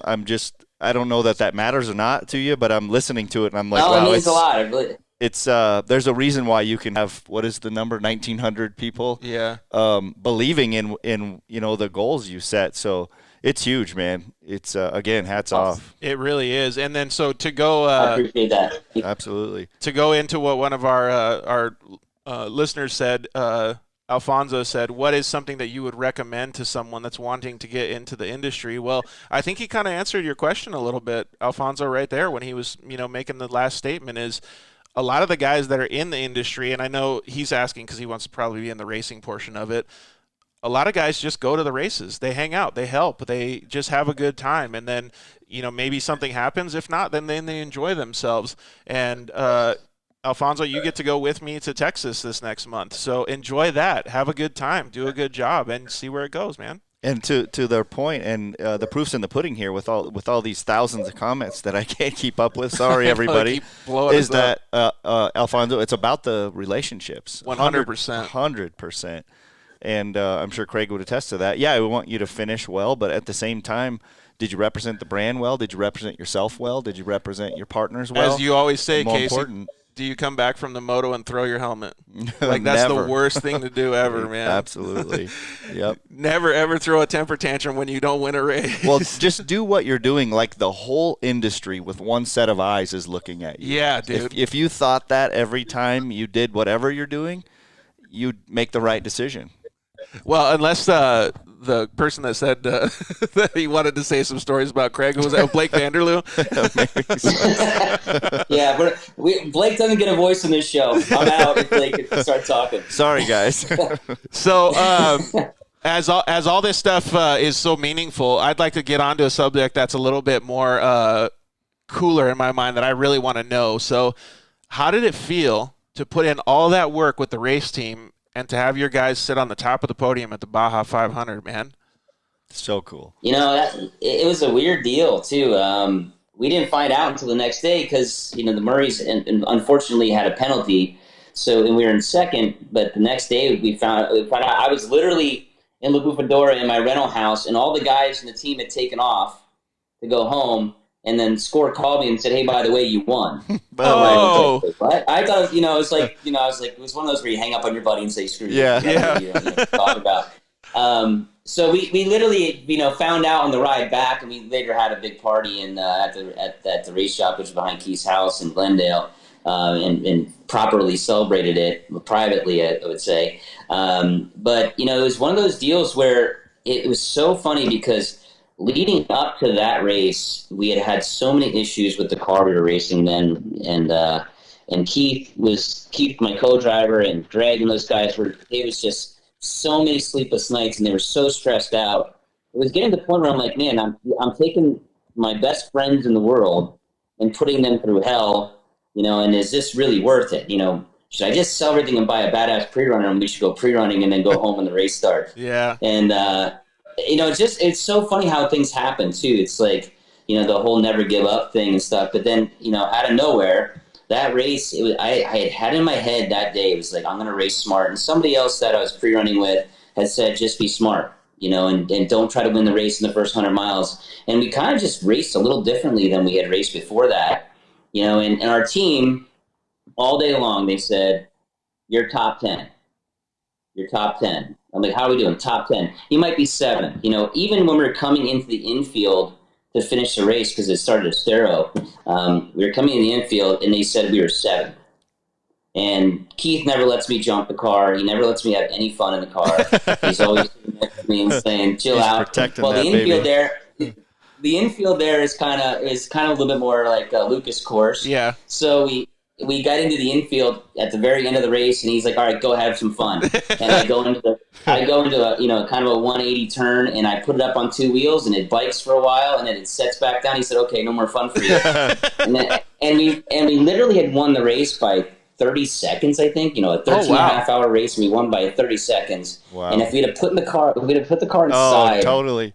at that moment, I would have burned everything I owned after that if that would have happened. But so it's just funny how things work out. And we got to the finish line. There's a couple folks there, and they said, "We think you have it." And I'm like, "What are you talking about? You just told us we were seventh." Yeah, what? And they said, "Well, we didn't want you to get all worked up and drive over your head and break the car, so blow it." Yeah, in hindsight, they're probably way smarter than I am. But it was weird. We came to the last pit stop, and they were all on the road, and they were like, it was, I don't know, it was 2 o'clock in the morning or whatever the hell it was, and my whole team, because I bought them red jackets already, all you saw was red jackets, and everybody going crazy. And I'm driving, I'm like, "Keith, what are they all worked up for?" He's like, "I don't know, I guess we're close to finishing or something." You're like, "Yay, but 7. Super pumped on the number 7 or what? But they knew something we didn't know, Yeah. but it all worked out, and it was a pretty big deal. And but it's one of those things where it's just one race. It's I talked to Wayne about it quite a bit after the fact, and I was just like, "How have you won like 8 of these?" Like, it took everything in our whole team and every bit of driving I had to win 1. This guy's been doing it for 20 years and has like between 500 and thousands, I think like 10.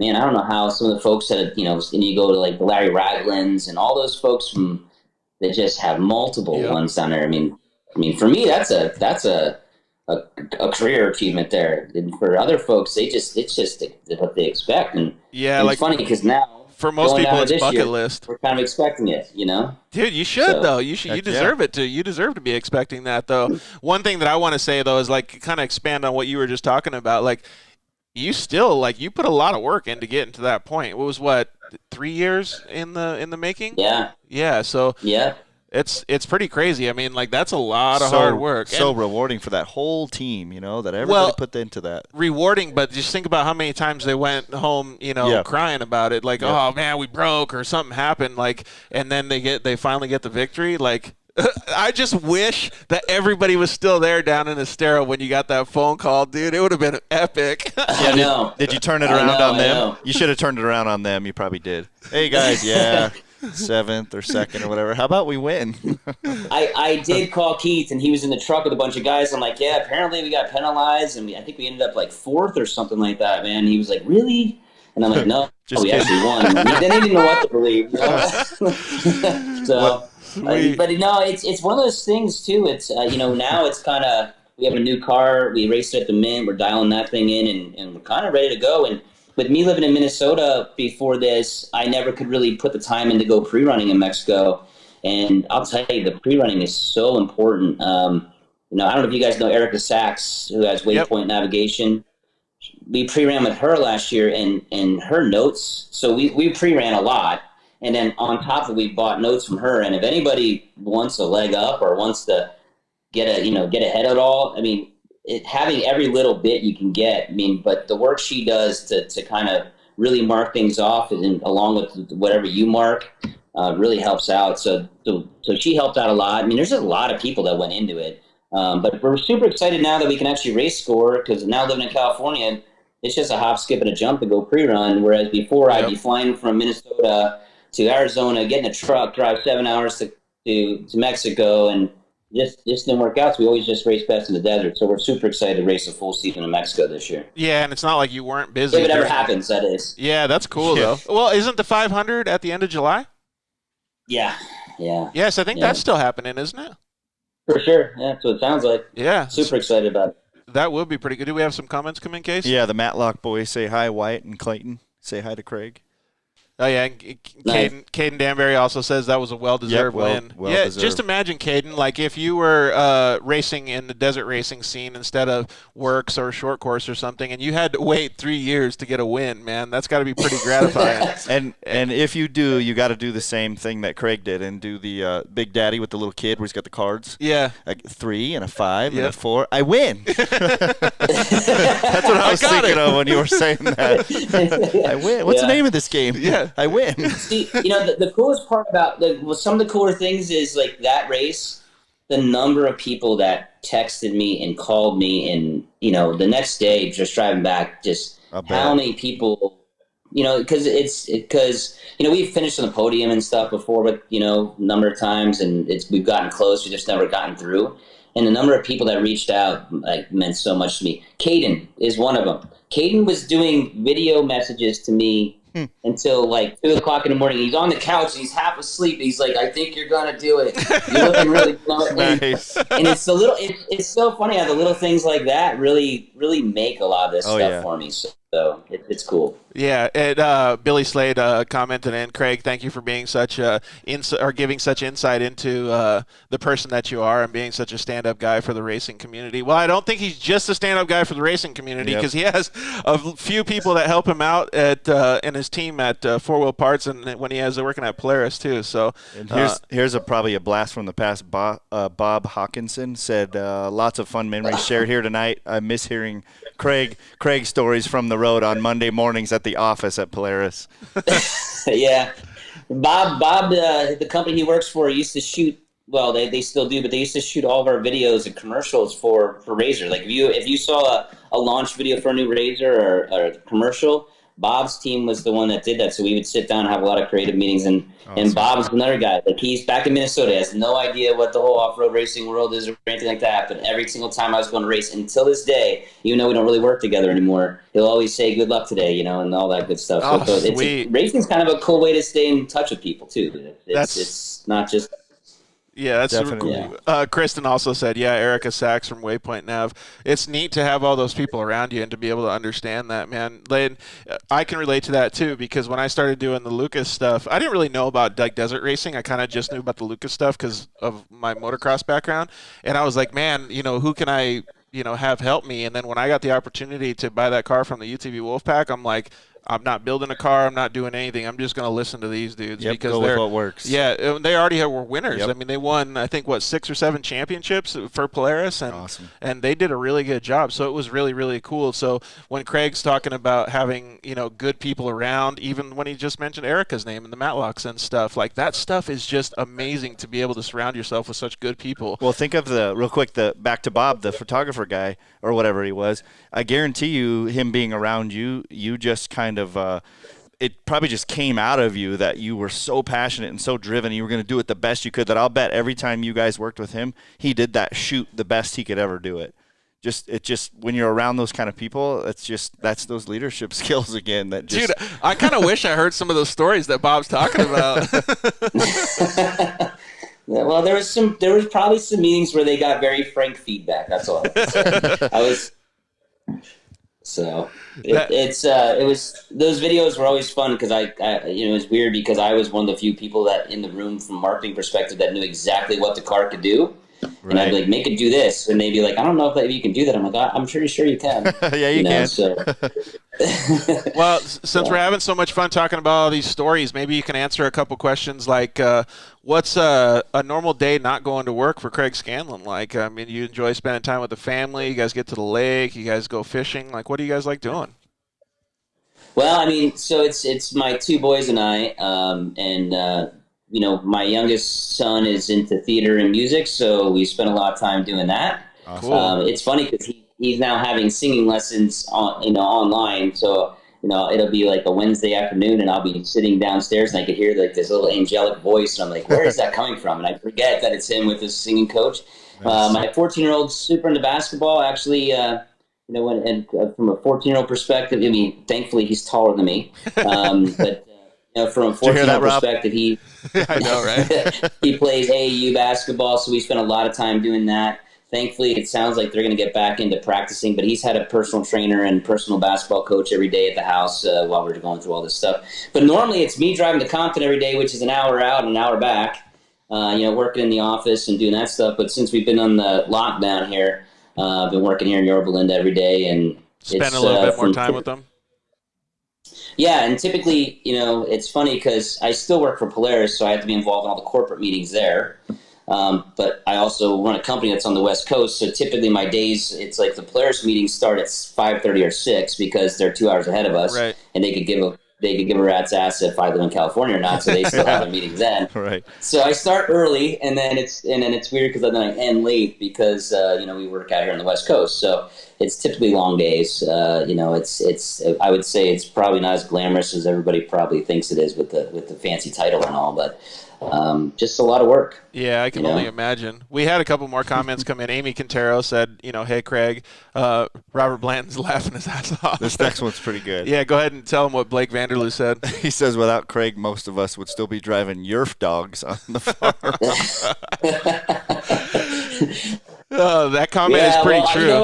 It's funny because I don't really ever beat anybody up. It's so awesome to hear that stuff because I don't really think of it that way. I might have worked them all for a free drink here and there when I was at an event because of it, but no, I don't really, like I said in the beginning, I'm so thankful for all the folks that have represented Polaris and represented Auto Parts. To me, it's a lot of the things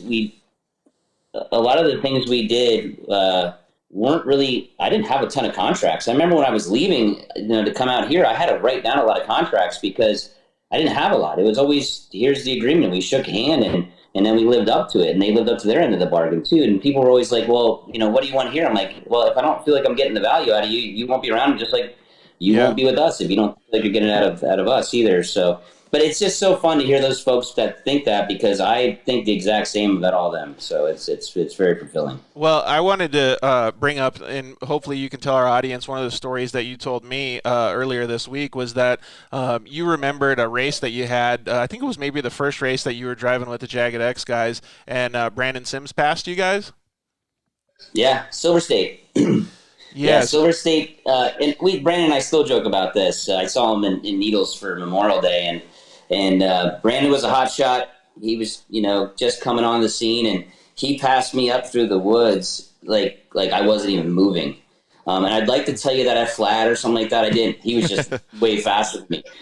He went by me, and I remember I said to Keith, I said, what was his number? And he's like, 913. Who cares, And after the race was over, I was on the podium. I said, whoever's driving 913, I want to talk to that guy. And at that point, when I first started racing, I never told anybody I worked for Polaris. The only guys that knew I worked for Polaris were the guys from Jagged X for the first 3 or 4 years.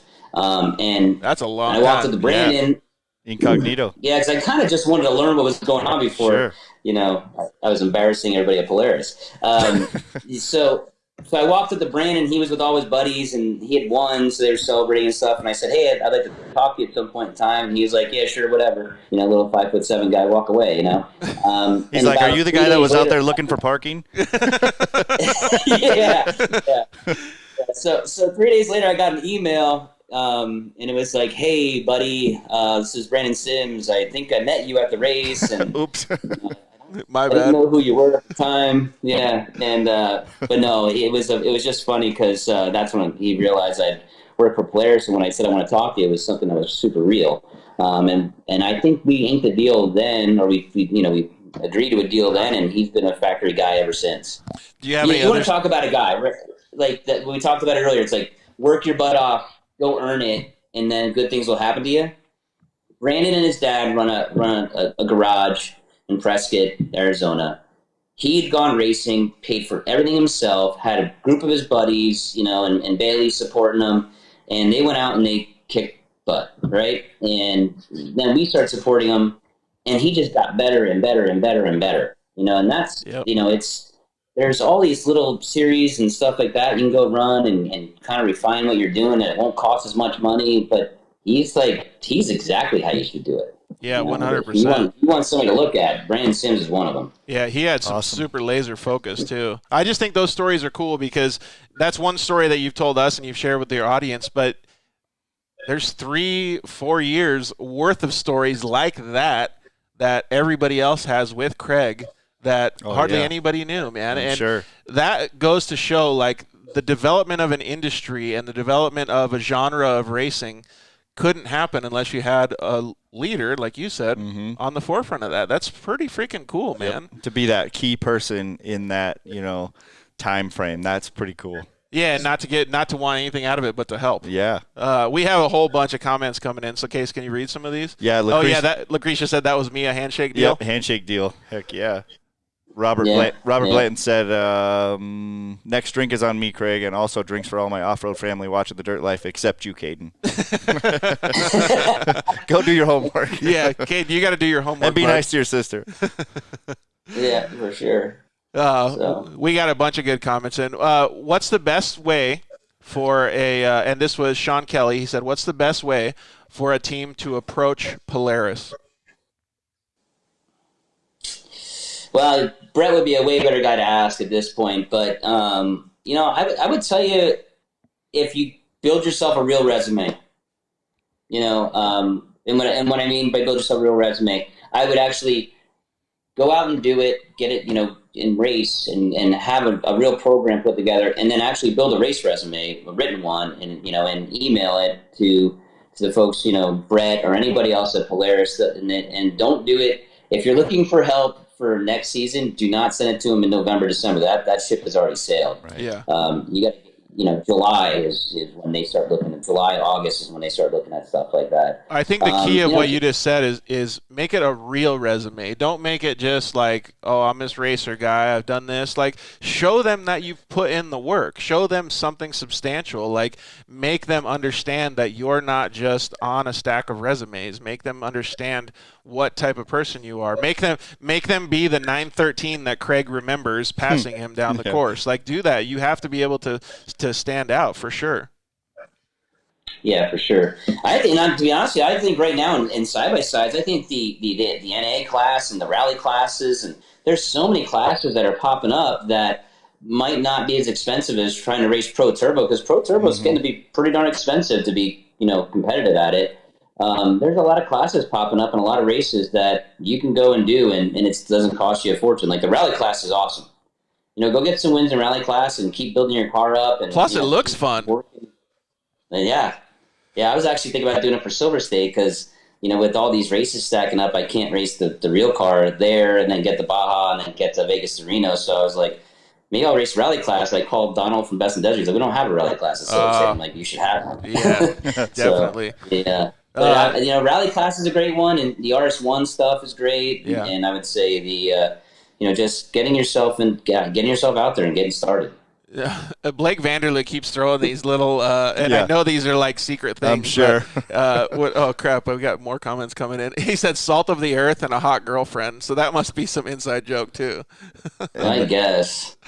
And then of course Robert says I would have put a ring on it by now. Yeah. So I don't know. Great.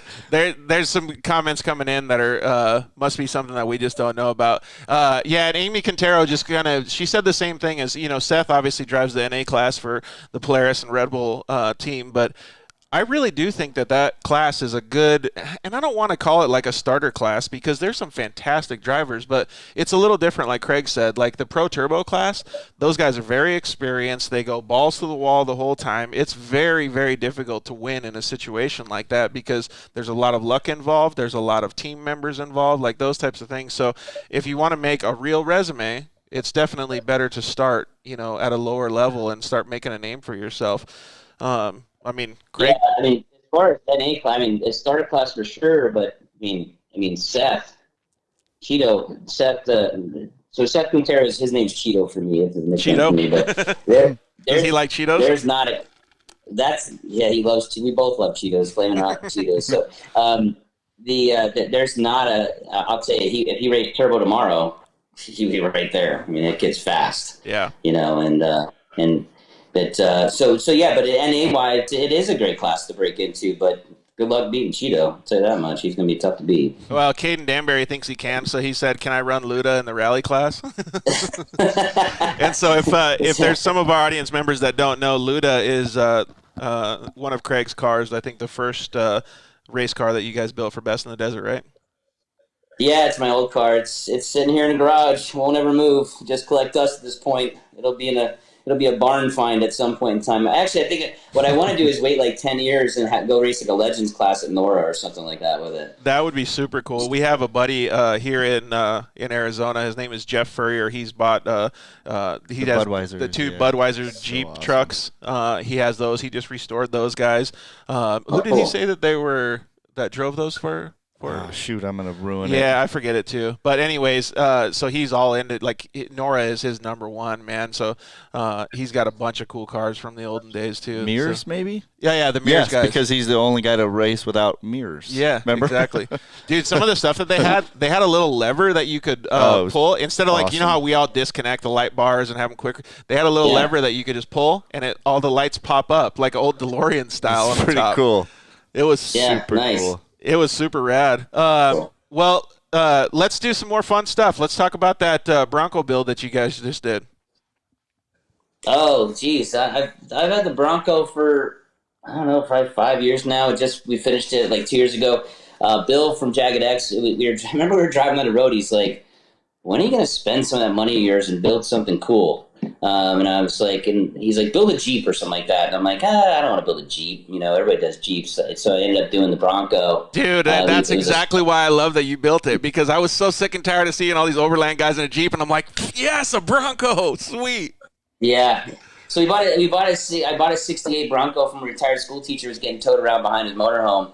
And it was stock, as stock could be. And it was like, we're just gonna do this, you know. We're just gonna, you know, make it nice, put a lift kit on it or something like that. And before you know it, just we got way out of control. And $100,000 later, and now it has the original body on it, and that's about it. It's pretty built out. It's got a stroker motor in it. It's lifted 5 inches. It's got new axles. Literally, there's the only thing that's remaining from the original vehicle is the body. So, do you know what transmission you used in there? It's a Ford racing transmission. It's actually a stock Ford racing transmission. Oh, cool.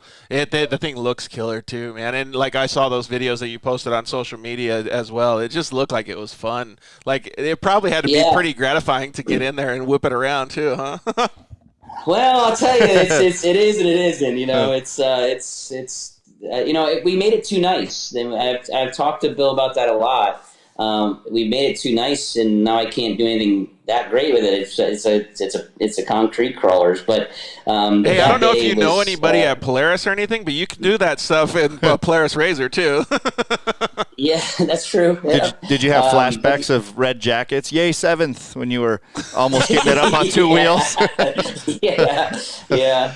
But yeah, no. Even Jammin' Jay was the guy who got me to do it, because I wasn't gonna. He talked me into. We're just gonna do a photo shoot out on the lake bed, and we'll just sit it out there, and I'll take some cool shots of it. Before I know it, I'm doing donuts and speed runs and bouncing it through the rocks a little bit, but thankfully it's right back to right where it was. So we didn't do too much. Well, speaking of Jammin' Jay, he's got some really good questions that they might take a while, but they're good. Well, we'll skip over those for right now. Well, we can ask them, but yeah. So Wayne Matlock says it's a street queen, so that's a little bit of a jab right there, right? I'm not disagreeing with the guy. I can't argue that. Dude, it's pretty mint though. I don't know if I'd be out there trashing it either. This is actually a fantastic question. What does the future of side-by-side racing look like? Man, I don't even know how you would answer that, though. That's pretty deep. Did you hear that question, Craig? Well, I think the beauty of side-by-side racing and off-road is it's really the one class where you have OEM involvement, you know, and I think that's fantastic. You know, we had Polaris got involved first, and you know, Can-Am's heavily involved, and you know, it's cool to see the OEMs get involved, which makes me think it's just going to get bigger and bigger and bigger. I think that it'll be bigger cars, faster cars, bigger tires. You know, you're just going to continue to see it evolve. And go back to the first cars we were racing, 50 horsepower. You know, go back and watch videos. I have YouTube videos of my car, you know, racing, and it was like, wow, we were fighting to go, you know, 50 miles an hour. Yep. You know, and now we're, you know, at the mint, we're going 100 miles an hour. You know, so, Yikes. and that's just in a very short period of time. You got to remember, that's what, 8 years. Yeah. You know, and so who knows what it'll look like 8 years from now, but you know, the beauty of it is that you have OEM support, and it's just going to get bigger and faster. I do hope that it continues to be a class where, yes, there is a high-end pro turbo class where, you know, it's going to cost a little bit more, but there's still entry-level classes where people can work their way up, because that's how you keep going. And still that's think where one the of growth the, is coming from. Yeah, well, the growth is. I still think the advent of you guys doing the 170 was one of the smartest business decisions ever, because that was like the entry level. Like, to me, every time I go to a race, I will take all of the time, even if I'm starting right after the 170 class, I'll sit up on the grandstands and watch the 170s and then go down to my race car after, because it's so cool. So we got a question that came in for you, Craig, that says, can you ask Craig if he could ever get a do-over either at work or in his career? What would it be and why? A great question. Oh, jeez.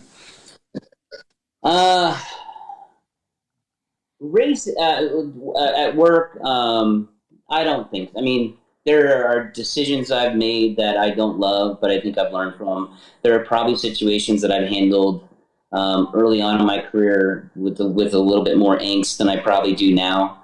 You know, there's probably moments where I could have led better. Not probably. I know there's moments where I could have led better. But I'd tell you, instead of looking, I'm not going to look back and say I wish I could get a do-over. What I'd say is, if you screw something up, or if you're not the greatest you can be, learn from it so you don't keep doing it. Dude, you know, and that's what I try to do. 100. That's the best answer I could have ever wished for, man. So, Jason, no, actually, Meme Man, we don't know your real name, but you got to learn from something like that. Like, when you can hear somebody saying, don't look back, just look forward, and, you know, don't make the same mistakes, that's some very good advice. And that's a racer's mentality too. You know, we always say, like, people ask me, Craig, they say, dude, how do you get better? Like, how do you not, like, how do you still want to race? It's because I don't think like that. Like, I don't ever think about my mistake in the last corner. I think about what I'm not going to do in the next corner that I can do better or whatever. So that racer mentality really has a lot of success in the business world as well. Well, we're getting pretty long on this conversation, but I definitely wanted to ask, what was one of the most fun times? I mean, winning the Baja 500 is cool, but there's also a lot of other things that are really, really fun in racing. What's one of the funnest times that you can remember with your team or with your coworkers or something like that? Oh, geez. I mean, the number of places I've been to and ridden and done with this, I'm the lucky one, right? I don't know. I mean, I guess racing wise, I would tell you it's the very first test run we did in Parker, Arizona. We went out and simulated a Parker 250, but it was that weekend, and spending that time with this brand new team we put together. I would tell you, a lot of times it's the time we spend out testing and doing that kind of stuff. Learning, yeah. You know, and just spending the time where you're just hanging out, you know, and getting away from everything. It's just a bunch of folks riding racers. We went and did a Parker trip a couple months ago, and we're going down. It's my team. You know, we're all running because we were supposed to race that weekend. We said, well, we're not racing, so let's go. We were supposed to race in San Felipe. I said, we're not racing, so let's go rent some houses in Parker. We were out riding all day long, and at the end of the day, we ran into Blake and Bill Schuler and Brandon Schuler and their families out in the middle of the desert in Parker. We had no idea they were there. They had no idea we were there. We sat there on the side of the road with them for an hour and a half, you know, and it's stuff like that. So it's hard to pick out one thing. I mean, riding the dunes in Abu Dhabi is pretty fun too. I mean, there's cool stuff like that I've got to experience, but you know, but I would say it's the people I've met and you know, the rides I've been on that have really stuck there for me. Casey and I always talk about different stories, but one of the ones that reminds me of a good time was, like, we went down to Estero Beach to race at a Lucas race down there, and we ended up not finishing. We lost 2 motors that weekend, but I still remember it as one of the best and most fun times because we all got to eat tacos right there on the beach together. Like, that was all I cared about. I came home with a smile on my face and didn't give a shit about all the carnage that we had with the race team. So Yeah. so we gotta like stop with some of the comments. We can't answer all of them because there's just so many. Aaron's scaring me. I'm Yeah. afraid. So Aaron Quintero says, Air Dog's birthday in Mexico. Ask Craig about his donkey. And he said you could have been a model. Hashtag Jefe. All right. So I don't know if you want to answer any of those, but Well, I mean, there's like 3 things in there he's asking about. I mean, I'm not talking the Mexico one. I think that's a little bit more for Aaron and I have to have. That's not it's more PG. adult. The donkey story is so we have a miniature donkey as our mascot for our race team. His name is JJ.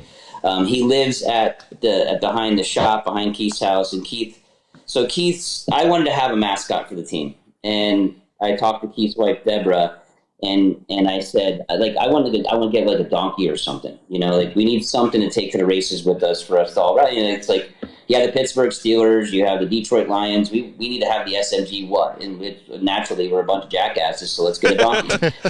Perfect. well, hopefully I can kind of be on the same level with you there because we have a virtual unicorn as our mascot, but not a real donkey. So. Yeah. So Deborah comes up with the bright idea to get a miniature donkey. We got to take care of it. The beauty of this is that I think I paid for the donkey and the corral and stuff for the donkey, and Deborah loves the donkey, and Keith gets to feed the donkey and clean up its crap every day, and so he's very thankful for that. Nice. But I remember when we got the donkey, I was sitting in my office at Polaris, and I was in a meeting around my conference table at Polaris, and Keith called me, and I said, "Hey, what's going on?" He's like, "I just picked up the donkey," and I'm like, "What do you?" And so I'm in a very corporate meeting, and I got Keith calling from Arizona and saying he was in Tucson, and he didn't have a horse trailer, so he put it in the back seat of his Dodge Ram, and he's driving home with it, and he says something. He goes, "The donkey's very upset. It wants to get in the front seat with me." Oh, no. I'm like, "Well, why are you driving?" So imagine the people in my office at the point in time, because all they hear is my side of the conversation. And the donkey gets very upset, and it ends up going to the bathroom in the back seat of his truck. And so that was a whole nother deal. But, Dude, but that's JJ's still hilarious. around. JJ's still around. Probably still the most requested T-shirt we've ever done for SMG. It was a T-shirt we did for like the 500 years ago, and it was just a donkey with an SMG over its eyes. Oh my! Do you have any larges left? I would like one. I need that. No, but we need. It's funny because we need to do a rerun. So Yeah, maybe you we'll do, it for the retro. 500 this year. So does We'll make sure we'll get one. does anybody at any time, I forgot what brand, I think you said it was a Dodge, but anytime JJ see a Dodge truck coming around, does he just look at it and go, no? Well, the race team's all Ford, so he's pretty good. So we're all right. But yeah, no, the donkey, we still have the donkey, and Keith still complains to me every time I see him about the fact that I bought this donkey and now he has to take care of it every day. It's a great situation for me because I get to visit the donkey, and I'm like the grandfather of the donkey, so I get to go home when we're done playing. I love that story. Can I get sign a release real quick that I can do a sound clip of all this donkey talk? Oh boy. Oh, that's awesome. All right, well, since we're on a happy donkey note, let's wind this thing down a little bit. We have a rapid fire Q&A for you, but let's ask a couple questions. What does the future hold for Craig Scanlon? You can answer this: professional, racing, whatever you want. Oh, geez. To continue to build out Auto Parts. I mean, I want to see that become the brand it should. It should be. It's the best brand in Jeep and truck, but there's still so much work we need to do as far as getting to where I want to be for the customer and customer experience. But in the racing stuff, I don't know. I got a little taste of victory last year, and me and Kristen are going to let me pre-run with him this year. So I think he might be giving me away all his secrets, and I'd like to get a score championship under my belt from the racing perspective, and as far as my kids go, just be the best dad I can. Yeah, Awesome. I like that last Love part it. too. Yeah, I think you guys are doing a fantastic job. Joey D is doing a fantastic job with you guys at 4 Wheel Parts. I'm glad that you brought him on to be a part of your team. He's a hard worker, and he's putting in lots and lots of hours, man, for the longest portion of his life, and he's obviously a fantastic dude too. So the team that you guys have over there with your 1,900 employees and a great leader, I think it's a fantastic thing that you guys are doing with 4 Wheel Parts. I couldn't be happier seeing all the push that you guys are doing on social media, the things that you guys are doing in the dealerships and things like that. In fact, I had spoken with you earlier this week, but I would love to have a Dirt Life show at one of the dealerships, and maybe we'll do it in Vegas, like you said. I think that would be cool. Yeah, I love that idea. I think, it's funny because George Adler, was the one who started World Parts 60-some years ago, and I met him, and I'm not gonna lie to you, it was like looking like everybody was like, you're just like George. You're a great guy, but you're a little bit you get a little angry at times. And I met the guy, and it's one of those things where when you know who that person was who started, it's kind of the legacy piece means a lot. Me, and making sure that we build out continue to build out World Parts, and yes, it's a Polaris-owned company. We want to have great results and make money and all that stuff for shareholders and all that good stuff. But there's a soul behind this company. Greg Adler was a part of it, and George, and doing the right stuff and continuing that is important to us there. When you can remember that and not forget where it came from, that's one of the best things. That's what we always tell people, man, is like when you're living your dirt life, remember where you came from. Remember why you're so passionate about what you're doing. If you got behind a race car and you didn't win that race, remember how long it took you to get to the point that you got second or third, or you battled, or you fought to the finish. Like, remember all those things. So the last question that we have is, what's your preferred method of contact? I know you have at Scanlon Motorsports on Instagram, and you also have Craig.Scanlon on Instagram. So how can people get a hold of you? Yeah. Joey D23 on Instagram. Okay, perfect. The Italian Stallion. Yeah, so we got a comment in that. Who said that? Italian Instagram. I'm on Instagram Quintero. a lot. So what did Quintero say? The Italian Stallion, Joey D. Yeah, there you go. I'm on. Instagram is probably a good way to do it. My corporate email, they block a lot of stuff. So if you have an email before, we don't want everybody sending you a bunch of emails. So, and Kristen Matlock said, can't wait to get down and get into Baja and making some more memories pre-running with you. All right, so you ready? You ready for the rapid fire Q&A? There's one last one. If you could do it quickly, this is awesome. Go ahead. This is Jason again. How far away are we from a UTV being a Class 1? When will a UTV outpace a buggy? And he said he's got another hour, so let's do this. Yeah, I don't know. We can stay up for another hour, man. Yeah. It takes a lot of work to get this thing online afterwards, dude. I'm going to be up till 3 o'clock in the morning already. So, So I'm not. A real simple answer. Don't know. I don't know, and I'm not. And if I probably do know, but I can't answer that anyway. Okay. Professional. But it is a really good question, and I think that you can answer it in a couple ways. Like, first of all, Craig didn't know that UTV racing was going to be as big as it is now when he got into a 40 horsepower, 50 horsepower car back in the day. But the drive and the focus that they have on the industry and the people that are working at Polaris now, like Brett and all those other guys, I think it's fantastic to see because you have a fresh set of eyes looking at it. You also have a fresh set of dreams looking at it, and who knows what'll happen in the future. Absolutely. Yeah, and I think I think it'll just keep evolving as long as the manufacturers understand there's price points involved here, because to get the masses out riding, you got to keep price points ridiculous. But I think there's still price points above where they're at right now. We'll find enough customers to sell bigger, faster vehicles. Yeah, exactly. That's the important thing. Oh my gosh, we got another question just come in. All right, this is the last question from the audience. Ask him why The Rock had to carry his football team. And that came from Eric Bloom. Oh, that's my nephew. So The Rock, I played high school football with The Rock. So it's nice. He was on my high school football team. Yes, he was as big as he is now in high school. It was terrifying. Sounds like it. All right, Case, you want to go with the first question? All right, of the sounds good. Rapid fire Q&A with Craig Scanlon. I think we know the answer. All right, here go you for go. it. Ready, Craig? iRacing or real racing? Real. Second question: Barsha or Webb? Say that one time. Oh, I made it very clear that I don't do that Supercross stuff. I didn't grow up that way. But Webb. I'll do Webb. Going for Webb because KTM, right? Actually, we should ask. We should ask. This is a better question. So, how about? Oh crap! I just forgot.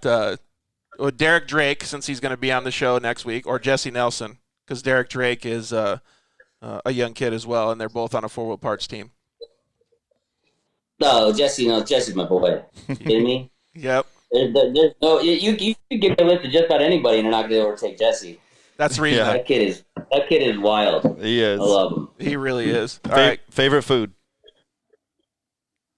I think we're going to be shocked here. Steak, I guess. Boring, but steak. Ribeye to be specific. Little Smokies or pizza rolls?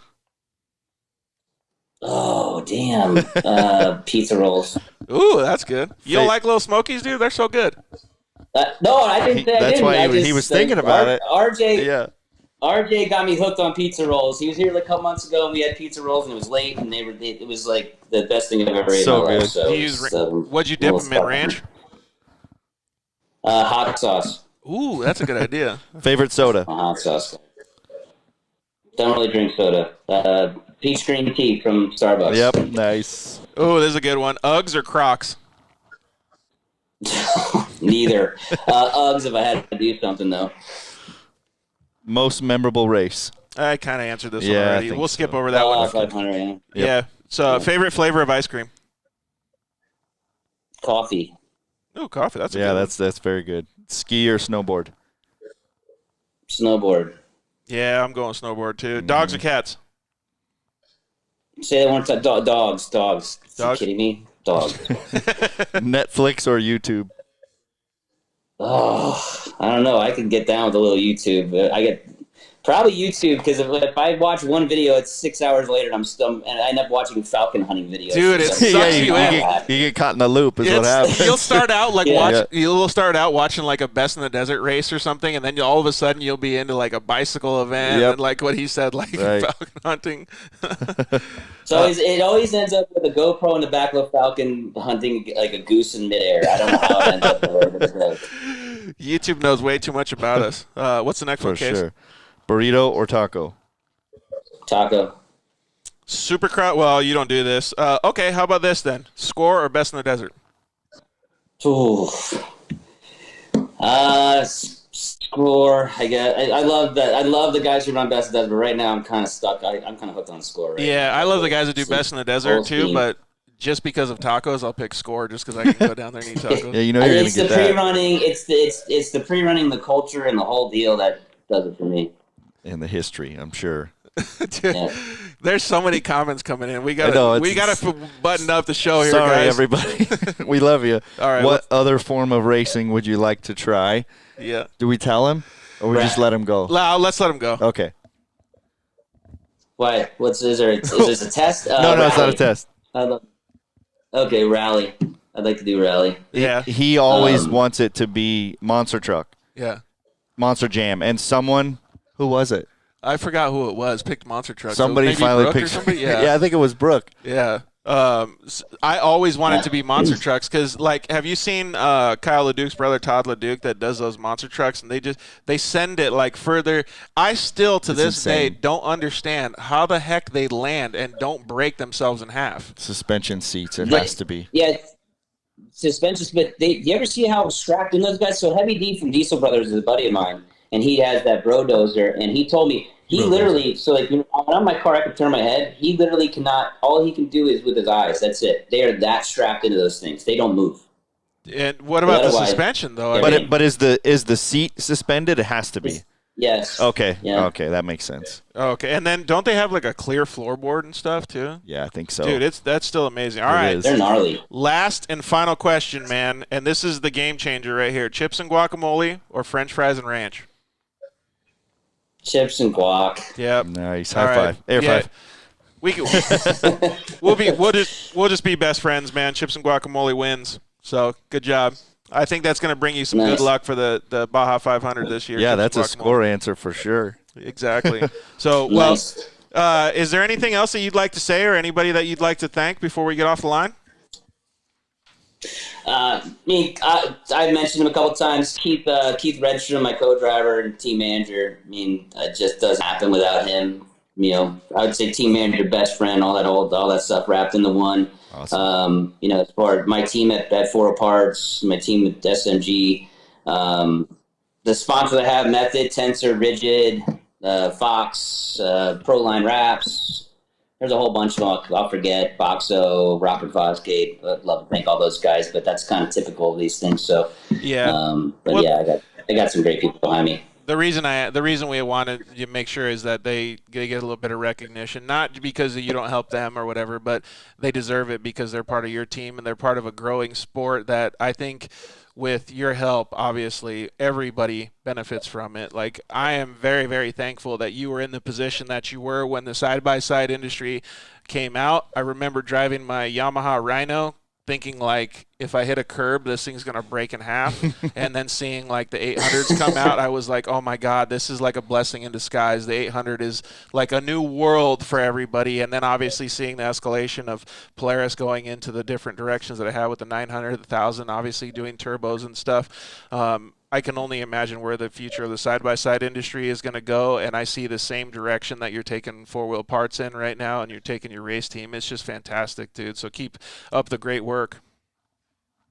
Yes, sir. Hey, you guys too. I mean, it's our industry needs more people like you guys doing this kind of stuff and continuing to put our industry out in front of people. Because every time you get one new person that hasn't seen it before and gets into it, that makes our industry that much better. So keep up the good work, guys. I really appreciate what you guys are doing. It's fantastic, Thanks. Man. We really appreciate everybody listening because what Craig just said, like, we've seen so many people call us that have gone down to the dealership, bought a Polaris, bought another side-by-side, and it's just been fantastic to see. We get all kinds of people, and that's one of the reasons we want to start doing more remote shows at dealerships, at four-wheel parts, at those kinds of places, because we think it's a perfect place to help share the love of the off-road industry. So thanks again, Craig, for being the guy that you are, dude. You're kicking ass and taking names. No worries. Thank you. And by the way, you get up here to Orange County, bring that road bike. We'll go for a spin. Oh, yeah, for sure, man. And not to tell everybody that I'm going to go out there and kill myself, but there may or may not be one of Casey's buddies that offered me to ride an e-mountain bike, so I may be trying to do that pretty soon. Nice. I'm pretty excited about it. I can't wait to try it. So Can't wait. Thank you to the guys at Broadway Bikes. Was it Bruce at Broadway Bikes? Scott and Bruce. Scott and Yep. Bruce at Broadway Bikes. So thank you guys very Tim. much. But I'm definitely going to bring my bike, so I'll see you in late July after the Baja 500. We can go on a road bike ride, and you can sweat out some of those beers that you drink with all the team. All right, thanks, guys. Appreciate the time. Thanks, really Craig. Same to you. We'll Take see you care. later, bud. Have a great night. Yeah. Bye-bye. All right, bye-bye. Man, it is so cool to see such a solid human being behind such a great industry. No doubt. And again, the proof's in the pudding with all these people that he's made an impact on their life, regardless of it's because of a race or not. You know what I mean? Well, and these are racing people. These are people that are part of our audience. Can you imagine what the people at his company say? Absolutely. You know, you were talking about a few shows ago, and you mentioned it tonight about the great leadership qualities that people possess. And you can see just by talking to him, he was very engaged. He was very open with us. And I'm sure that's the way he is every day with all of his employees and with his race team. Absolutely. It's fantastic to see that, man. I wish more people could be like that in our world, and especially in these crazy times that we're living in right now. Just making a difference in someone's life, you know? Yeah, it's super, super cool to see. Well, to kind of go along with that same topic, we have been thinking about for about, 3 or 4 months now about starting a little side venture with the podcasting stuff and the live show stuff. So we want to branch off a little bit and hope that maybe some of you guys will transfer over as listeners. We want to start a show. It's called 19 Lives. And it's going to be called 19 Lives for a reason, because my favorite number is 19. And unfortunately, I've gotten in so many wrecks, died so many times, whatever you want to call it. We're going to be calling 19 Lives, the journey of your life. So, and we're going to have a bunch of amazing people on. We're going to have a bunch of amazing guests, and we want you guys to be a part of that as well and to listen to some of these fantastic stories. It's not going to be all about off-road. It's going to be about life in general, and I think that some of the guests that we already have lined up will blow your mind. It's going to be really, really cool to talk to these people. I don't even know. Like, I was talking to my family earlier this week, and I was like, I'm a little scared to start this show because I think I'm going to freaking break down and lose it in some of these stories. Like, I might just, get too emotional, you know what I mean? Good. So I think it'll be cool, though. I think it'll be really cool. I think it'll be cool to share these stories with all these people, and it's going to be incredible life stories that we talk about. So please pay attention to that. I'll announce some stuff on my personal social media, please pay attention to that. Thank you so much for Craig for coming on the show. We really appreciate him. We appreciate all the guys at 4-Wheel Parts. Unfortunately, Joey D couldn't comment in tonight because he had to attend, I think he said, a graduation. But thank you very much, Brett Carpenter, for calling in. Thank you very much, Robert Blanton, for calling in. We appreciate Jessy Nelson giving us some of his time about the Supercross stuff. Thanks, Case, for coming in. It was really awesome. All these listeners with these awesome the amount that is amazing. The amount of interaction and awesomeness that the show is getting, it still blows my freaking mind, man. I'm so excited about it. So thank you guys so much. We really, really appreciate it. We can't thank you guys enough for living your dirt life with us. Before we go, let me tell you how mine and your life is going to be changed here in just a minute. Yeah, let's see. My oldest texted us and told us that she made homemade cookies. No way. And she put them out on the hood of my Jeep. Really? They drove by and put it out. Yeah. So we got to go out there and mop some cookies. So we're gonna have the best cookies here. All right, guys, we got to get out of here quick. So next week's show, I think I might have mentioned it before, but next week's show we have Factory Troy Lee Designs KTM Red Bull team member Derek Drake coming on the show. So it's going to be cool. We're going to talk a little bit of Supercross. We're going to talk about how he's dealing with being up there in Salt Lake City. It's going to be a really, really cool time to talk with him because he's going to be directly in the mix. So it'll be neat, and he'll have his first race under his belt. So we can't wait to talk to Derek. Please always hit us up on social media. Congratulations to Ed for winning this bad boy DynoJet Stage 2. Excuse me. Following the rules. Yeah, and following the rules. The Stage 2 Performance Kit. And thank you very much, Matt, for offering up that and being such a great supporter of the show. We really appreciate you guys. You guys are the lifeblood of this show, so please keep tuning in. Hit us up on social media. We will always try to answer as quickly as possible. We love you guys. We will see you guys next week. Good night. Thanks for listening to The Dirt Life Show.